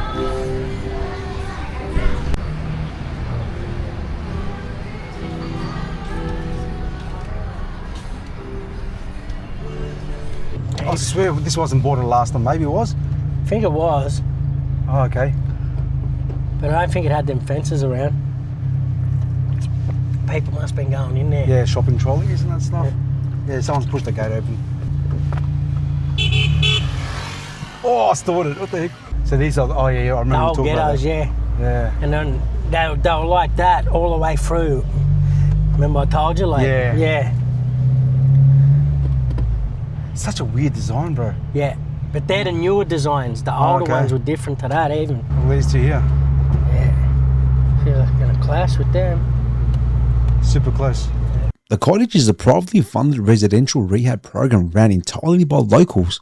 It offers a 12-week program with 23 beds across 3 houses. So my name's Aaron, I'm the General Manager of the Cottage in Shepparton. I've been involved with the Cottage now for 7.5 years. Mm-hmm. I started as a resident in May 2018. And then I completed the program, court finalised, it went well, and I stayed in the program. I completed it, and then I started doing some volunteer work. Yep. And I slowly worked my way up. I took off and run, I suppose, with what we had here. Yeah. I've got a very supportive board of directors who help us a lot, and as years have gone on, I've slowly started to progress further and further up. I'm now the general manager. Like, I get to talk to people in jail or even the community just when they're reaching out, they want for help, and explain to them that it's possible, not just to break the cycle, but I actually be able to live a life for a very long time. I didn't think I'd be able to do that. Like, I was kind of just stuck in that repetitive cycle, jail, drugs, and just that. This place gave me an opportunity to grow as a person. Like, I'm from Shep. Yeah. I did a lot of my using here. I did a lot of my, crime here and everything, and sort of just, I knew that I didn't want to leave, but I knew that I couldn't keep going with what I was doing because it wasn't a very healthy environment. Like, I'd pretty much lost everyone close to me. I was living at mum's, but even she told me that enough was enough. I was only seeing my brother when I was going to hide stuff at his house, and that was really about it. It was very, very sad existence, and I'm very thankful that now that I don't have to live that way. It's all thanks to the people here at the Cottage that we're here now, and the nearly 600 people that we've had come through over the time now. 600 people, bro. Yeah, so I was doing another work, we're doing the filing and stuff the other day, and I think it's about 580 something. Wow. Because you caught me off guard straight away, bro, man. I had no idea that you were a resident here. Right? Yeah. I had no idea, bro, man. So, because I can instantly say, I won't put your son on film. Yeah. But if you were never a resident here, bro, man, where do you reckon you would have been? I'd still be in jail. In jail, huh? And you probably never had your son as well, huh? So do you believe that through this program here, you got a second chance, third, fourth chance in life? Yeah. Yeah. Yeah, that's definitely true. I when I was locked up, I'd only call my mum probably once a fortnight. Yeah. And when I called her just before I was coming down to appear for court, she said there was a lady, the girl I'd been seeing at the time was there, and she'd been crying. I reckon I didn't deserve to be in there. And that was probably the first time I'd thought in 10 plus years that someone can see something in me that I can't. Wow. And that's really what made me want to look at changing, or so it's having that a bit of confidence or a bit of something that, that obviously there is a good part of me in there. That's really what made me want to change, and obviously I've been able to grow since that day. I've got partner, like we're engaged, I've got a house, I've got Wow. kids, I've got a car, like I've got all this stuff that I used to run away from for such a long time during active addiction, and even, you know, being able to do it here in Shepparton and then being a part of what we're growing here is just probably one of the best things that I think I'll ever be a part of in my life. Wow, bro. So you, like, I'm just looking back at your past, bro. Did you ever see these greener pastures here? Like you helping community now? Not at all. For a very long time, I just took, and I didn't realise the damage that I was doing. Like I didn't realise that realistically that even recovery was possible. I didn't realise the effect I was having, not just on myself, but on the other people around me, and even the effects that they were having on their family as well. And I'm very thankful now that when I get to talk to someone, whether it's them, their parents or loved ones or something, just to explain to them that it is possible for them to get through the point they are now and come out the other side. And even if it's just for that split time that they're here, like that they can see themselves, that it is possible to actually get past addiction. It is possible to become a better version of yourself. That's amazing, bro. Because once again, you're living testimony, bro. That it can be done. And you can have a better life on the other end as well. So for those who actually need assistance, that stuff, what do they do? How do they get registered here and come and be a part of the Cottage family, I say? So we do have a website. There's also we're on social media as well, but it's just thecottage.org.au. If they need to listen to some stories from some people who've actually been through here, we've got on Spotify. There's this, I think it's a sobering conversation. Oh, okay. And it's other people's experience of their time that they've been through the program as well. We've got some people when they're in the middle of the program, and some people who've completed the program a few years ago, and just sort of a different aspect from different people about how the programs help them. All they've got to do is really just call. And we'll have a chat through them, and you know, all the staff here at the moment have addiction issues themselves, so they completely understand. Wow. So when you call and when you're speaking to someone, they actually know what you're talking about. They actually understand the pain that you're feeling, or the pain that you've been through, or the hurt and shame and guilt that you've done to yourself or your family. Or wow. So you guys are massive believer of the lived experience. Because you can speak their language, you can understand what they're going through, you know the temptations, you know everything. So you know where all the excuses, you know all the nooks and the crannies are, where they go towards. You at your weakest point, right? If you're able to look at yourself, like now to back then, what would you say to yourself, bro? Like what would you say to yourself to actually bring yourself here? Just don't give up. Don't give up, huh? And look at all the experiences that you've been through, that I've been through, that I went through during active addiction, and realise that not everyone makes it out the other side. And there was a lot of dangerous driving and that sort of stuff that I was part of and been involved with, and I didn't obviously someone is keeping me here, and realise that you're better than what you believe you are at the moment, and just give it a go. Like it can only get better. So do you reckon there's a lot of self-doubt in there as well, huh? Heaps, absolutely heaps. That was really probably the biggest thing. Like I didn't know very much about sort of recovery or anything, but actually realising that it is out there. There's a whole world of people out there that have moved away from that sort of stuff. Like the people I was with, they were getting older. They were in and out of jail, and like 60, 70 years getting out of jail doing the exact same thing. And that's really what I thought my life was going to be, but it doesn't need to be like that. Wow, so you literally broke that chain, bro. I'm really thankful that I did. I'm really thankful for my lawyer at the time, who said that sort of this is probably a place for you to go, and I'm very thankful that I was able to come here, because it's literally changed my life for the best. That's amazing, bro, because as I said, once again, you pulled up in a very nice car, you got a great job, you got a beautiful son, and what more can you ask for, bro? Exactly right. You know what I'm saying? That could have been easily gone, never existed, but you took that step, bro, man. Now you got a family, bro. Is there any success stories that actually makes you, like, when you go home, like, that was amazing? There's been a few of them. So one of the support workers here, he was a resident here in 2020. Myself and one of the board members, Rob Bryant, we come driving back in the driveway, and we looked at each other and said, what the hell have we done?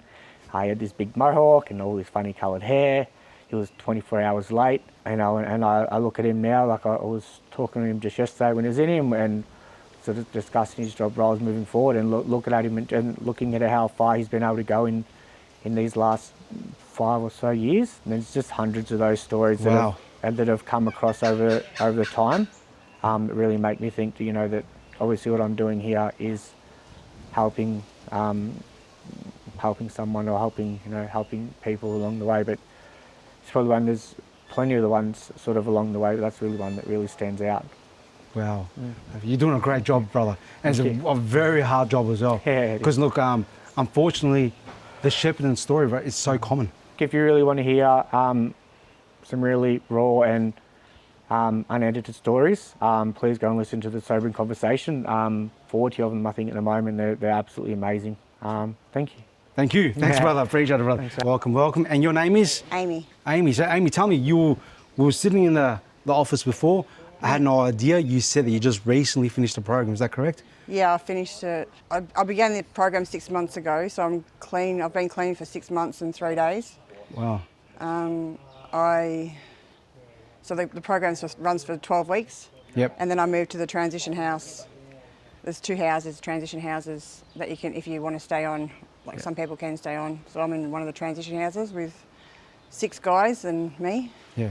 So how do you feel right now? Like right now compared to when you 6 months ago, how do you feel? Heaps better. I feel more connected, more confident, calmer. I feel like a different person. Different person, huh? I thought I was going to be a drug user for the rest of my life. Oh, wow. Amy, how did it all begin? Well, I kind of been addicted to something most of my life, like it was alcohol, then it was speed, and then it was ice. Yep. And for the last 10 years, it's been ice. 10 years? You're on the ice for 10 years? Yeah. I managed to hold a job most of that time until the end of it, where I was doing risky behaviour. Yeah. And I'm just lucky I didn't get caught. Yeah. Because most of the people from the Cottage are from jail, whereas I'm community. And then, I kind of hit a rock bottom before I come here, or when I reached out, I hit a rock bottom. I didn't want to live anymore. Wow. I ended up in Mildura Hospital for 2.5 weeks in the psych ward. And then I rang the Cottage and I reached out, and there was a bed available here, so I went straight from the psych ward to here. Wow. Yeah. And that was 6 months ago. So. And how do you find the program? Yeah, really good. Really good? Yeah, and the staff are supportive. The volunteers are supportive and encouraging, and there's counsellors. There's the classes we do are really good. Okay, so for example, right, if the time that you checked yourself in the hospital, right, this place didn't exist, where do you reckon you will be? If they released you, where do you reckon you'll be right now? Back in addiction, back using, yeah. And So probably in jail, because I was doing drug runs, I was driving, drugged, and I was just becoming reckless. I was just ruining my life. And for those who are actually, because there's thousands of people out there exactly like in your shoes, like what advice would you give them right now? Like they're going through the exact same thing, they're hit rock bottom, they've got no avenue, they've got no support, they've burnt all their friends, they've burnt all their family. What advice would you give them? If I could say directly, I'd say reach out to the Cottage, because it's changed my life. But I know it's not that easy to do, but somehow you've just got to realise that there's a better life out there than being and you're an perfect addiction. example that it is. Yeah. Yeah. Yeah. So Amy, what's in store for you in the future? What's happening in 2026 for you now that you're clean? I've been doing a bit of volunteer work here, like giving back, and I'm really enjoying that. I'm unsure whether I'll go home. I've got 3 kids. Yep. They're 19, 20 and 22. Yep. And the relationships with them has just been amazing, like the support. I had lost my kids, like they didn't want anything to do with me. Wow. So now that you're clean, you got a relationship with your kids now? Yeah, yeah. And how does that feel for you? Because now that your kids they're no longer babies, they're adults. Yeah. Right? Yeah. So you would have lost your kids for a long time. Yeah, I just gradually lost them over the years. I was lying to them, like continually lying. Yep. Like I kept my drug use kind of hidden for a few years, like a fair few years. Yeah. I lost my licence to drug driving, but that was back in 2020. and then it kind of come out. Yeah. And then, yeah. So like your relationship with your kids now, would you like, if you were still on the drugs? I'd have no They would have cut you support off. from them. They would have cut me off, for sure. My daughter, yeah, she wanted nothing to do with me. So besides you... And she brought me to the cottage. Oh, she actually brought you to the cottage? Yeah. So for them, even though it was your rock bottom, it was Yeah. also their rock bottom as well? Yeah. Yeah, because, you know, unfortunately it's collateral damage as well. Yeah, Yeah. yeah. You being on the addiction, it hurts everyone else as well. Yeah, for sure. So... And you don't realise it because it's such a selfish life. Yeah. So right now, if your kids are watching right now, man, what do you want to say to them? I can't. Huh? Yeah?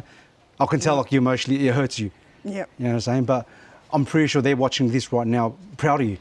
Yeah, You know, they are. Because, like, even like from the other side as well, like me seeing my family through addiction as well, like, it's like a dream that's almost unreachable, seeing your loved one clean. Yeah. But you're a perfect example that it can be done. Yeah. Yeah, so there's something that you should be proud of.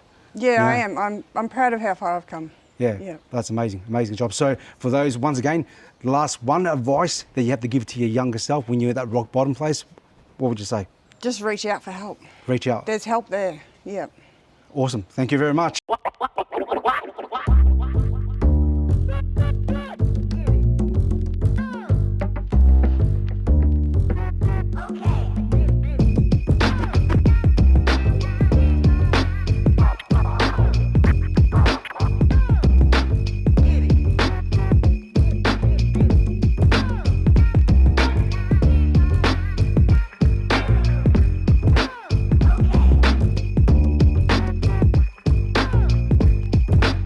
How you going, Zed, my brother? Good, brother. How are you? Good to be down here. Thanks, man. I love what you're doing down here. You know, and I got told it's GV Boxing's birthday. Yeah, 10 years running this year. So we started in 2015. We started in a little shed. Same story that, you know, a lot of people have started out in. Started in Tatura, moved our way over to Mill Street in Boredom. That's when we really started making noise. And then after the floods, it's caused a little bit of damage over there. We moved over here, so now we're in Wellsford Street, Shepparton, and this is we're in our second year. Wow, what a good place to have it too, right in the middle of town. Man, it's awesome. Yeah. It's in the central Shepparton, really good for the community, easy for people to get to. So yeah, we're in a really good location here. Yeah, a lot of my family's here, you know. Yeah, got man. my nephew there, Chris. You know, Micah, Kobe. We got Addison. Yeah. We got Nathan there. Yeah. I've known the boys for a fair while now and worked with them for, I don't know, I'd say a good 6 years now. So the brothers love it. It's good for the Indigenous community, you know, it promotes health. When they're down and out, they've got a safe place to go to, you know, because when they come in here, everyone's equal. We're a boxing gym, 100%. you know, we're all equal here. There's no Love top that. dogs like there is out on the street. Everyone comes in here like Chrissy Boland, he's a national champion. My 14-year-old's a two-time national champion. Everyone's won here, so... That's what I was saying, like, your kids were born into it. Yeah, And man, yeah. That's so, like, powerful, brothers. Yeah, brother. So, yeah, my old man was a boxer and I was born into the sport. So, I hit a bit of a few dark pages when he passed away when I was 18. I had to go searching for a new trainer. I kind of used boxing in the wrong way, so I sort of self-destructed on the streets a little bit, used it for the wrong reasons, and it's just that you click and go, there's no honour in street fighting, you know, I'd rather fight and train for someone who's prepared as well, you know. That's what I try and promote to the boys, like, with all the street violence going on at the moment, you get nothing out of it. No one wins. Yeah. No one wins, you know, and so yeah, we're big on promoting the sport here, and yeah, we're been doing really big things out of GVs. You and your wife, eh? Yeah, Helena. Yep, she's worked her backside off to build the place as well. So she does a lot of behind the scenes work. So yeah. And there's a lot in it. People don't understand. It's not just having a gym. It's travelling, taking the kids to these boxing tournaments. So, you know, in the metro, the Melbourne, as you know, northern suburbs, western suburbs in Melbourne, boxing's really big there. You know, we're here, the country. We're sort of like, you know, 2 hours out of Melbourne. It's not as big, so to speak. We're footy base here, really big footballers. You can make it in football here, but to do what we're doing on a national scene, we're bloody proud. Really proud, you know. Flying the flag for everyone here. Yeah. Why do you do what you do? I know you just said a lot. Yeah, man. Why do you? Yeah, it's just my passion. I was born into it, and I just know firsthand how much the sport helps people. You know, whether they want to be a champion in the ring, whether it just helps their whole the broader ways for them. So they can have a shitty weekend or something. They come in here, they're going to be better than they were yesterday. They can sweat it out. They sharpen up. They keeps people on track. It's just helped me out through all. So if I know what it does for me, I know I can do it for another person. And I still get people stopping me in the streets to this day going, God, man, I see Chrissy Boland, there's no way I thought his story would be the way it is. And then, they go, I couldn't believe he's got a gold medal around his neck, and the thing is, he put in a lot of work, because they don't get put around your neck without a ton of work, So, and it's built him into the character he is today too, so, and that's the bigger picture, that's the biggest win, shaping him for better people. 100%. And there's a young fella that just rocked up here tonight. He said it's his first time here, so he's in the corner there. Oh, yeah. So I said to him, why don't you come and definitely, man. Yeah. So involved. We get a lot of people also, that stop us and go, oh, we want to come in. I think there's that the boxing stigma as well as it can be a bit there's a lot of ego out on the street. Like I said, there's no ego here. Everyone's one. No matter what walk of life you come from, we're all equal in here. And until you make that big step of coming in here, you don't realise that. So you're going to have these thoughts, oh, should I go in? Nah, I'll tell you, I'll do it tomorrow. Oh, should I?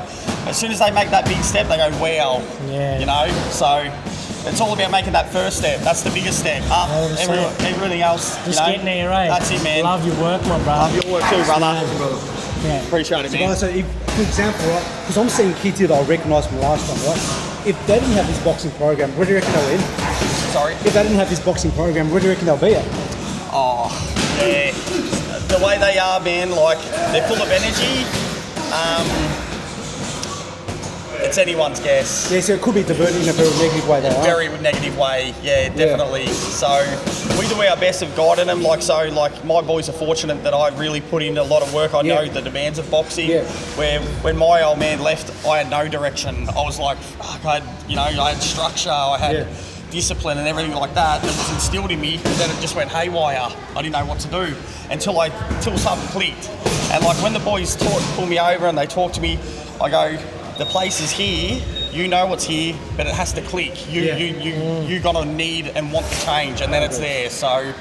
Because one thing you said, right? Look, even to me as well, I would know this through life, but a boxing coach is more than just a boxing coach. I believe they're life coaches as well. Yeah, thanks, brother. Yeah, no, for sure. I see these kids, bro. I see kids, man, they're passionate, bro. Yeah. They're passionate, man. Definitely, you gotta, Yeah, it's a lot more than just, a coach. You're guiding them through life, exactly right. So.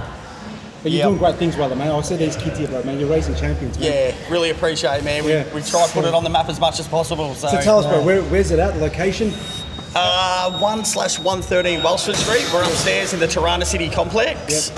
Yep. So right in the guts of Shepparton. So, and we're, open to all walks of life, ages. We train people from 5 years up to 70, so there's no limit. So, like you said, people come, they just know that everyone's equal. That's right. And until they come, you can say it, and then they go, oh shit, I can't believe how welcoming that gym is.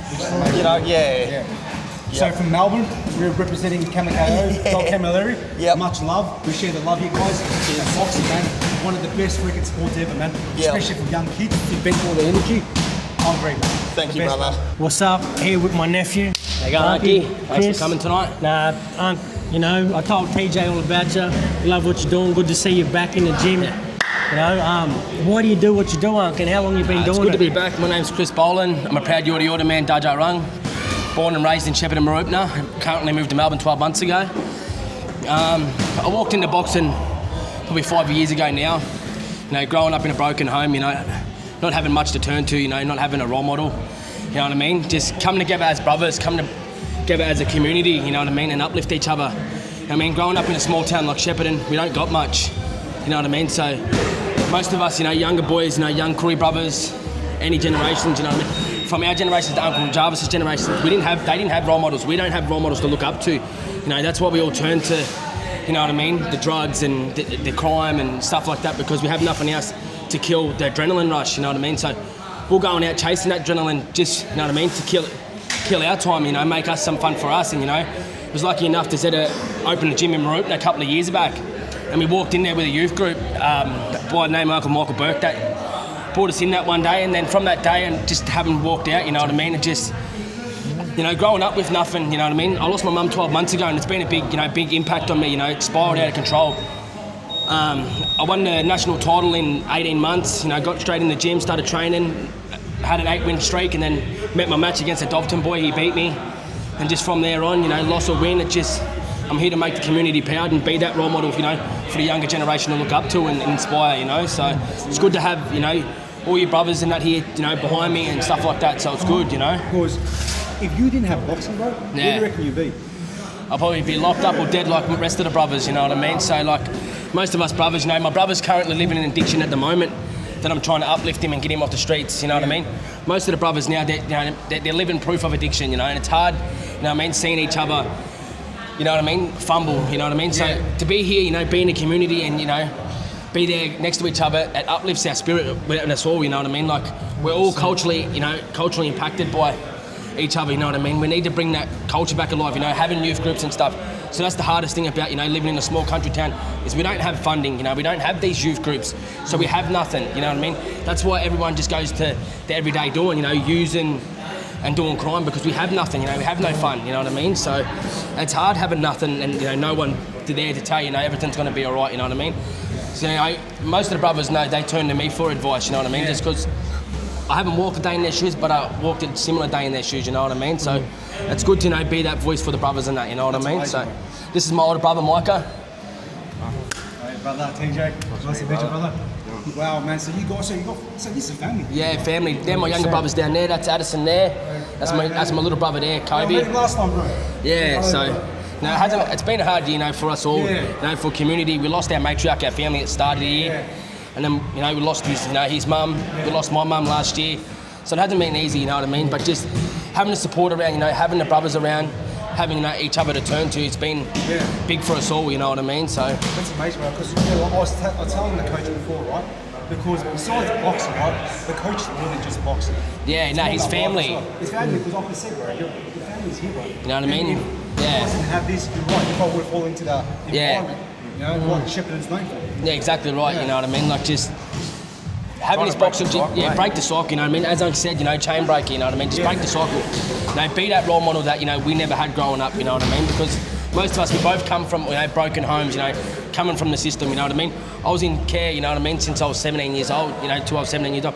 I'm only 20 years old, you know what I mean? Like, it's hard, you know what I mean? Like, to be that person, you know, but having the support and having the brothers around me, that's what uplifts me every day, you know what I mean? That's what makes me get up in the morning and put my boots on, you know what I mean? So you're literally fighting against the odds. Yeah, so... Bro, man, because really, man, everything that you've gone through in life, you were designed to fail. Yeah, exactly right, yeah. You were designed to fail, man, but you're fighting. Yeah, 100%. And you're winning. Yeah. You know what I'm saying? And you're being a positive role this year as well, right? Yeah, 100%. You know, most of us have, you know, lived addiction and that, you know, and overcome that, you know, become that better person, you know, for our family, you know what I mean, our community. Have that person to talk to, you know. As the saying goes, you know what I mean, you'd rather go talk to you know, someone that's been through addiction than go speak to someone at a facility that knows nothing and has never walked a day in your shoes. You know what I mean? So it's glad to have Uncle Jarvis here, you know, back in the community, you know, being that role model and that community member and inspiring us all, you know what I mean? So that's what we all done, you know what I mean? We were growing up, getting chased by the coppers every day, you know what I mean? So to have this boxing gym, you know, have this something to turn to, it's just been a big impact on us all, you know. So I'm happy and I'm grateful, forever will be grateful for Zeta and Helena, you know, to take us on board and take, you know, the community together, you know what I mean? So it's good. So literally boxing's your saving grace. Yeah. Escape from reality. Yeah. After everything we've seen in Shepparton, the tent in the bush, the boarded up shops, the kids raising themselves while the system looks the other way, it would be easy to write this place off. Easy just to call it broken and move on. But that's not the full story, because in the middle of all this chaos, the community here is stubborn. It refuses to give up on itself. You see it in the youth workers at the foyer, the trainers at GV Boxing, The Barbers giving kids a fresh start, and the crews on the front line of addiction at places like the Cottage.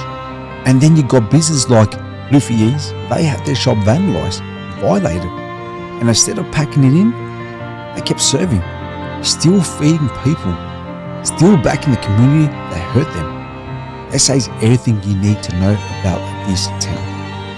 Shepparton has its problems, no one's hiding that, but it also has heart. Big, loud, unshakable heart. And as long as there are people willing to stand up, open the doors, and look after the next generation, this place is more than its headlines. It's a reminder that even in the darkest corners, community is the one thing they can't smash, steal, or set on fire.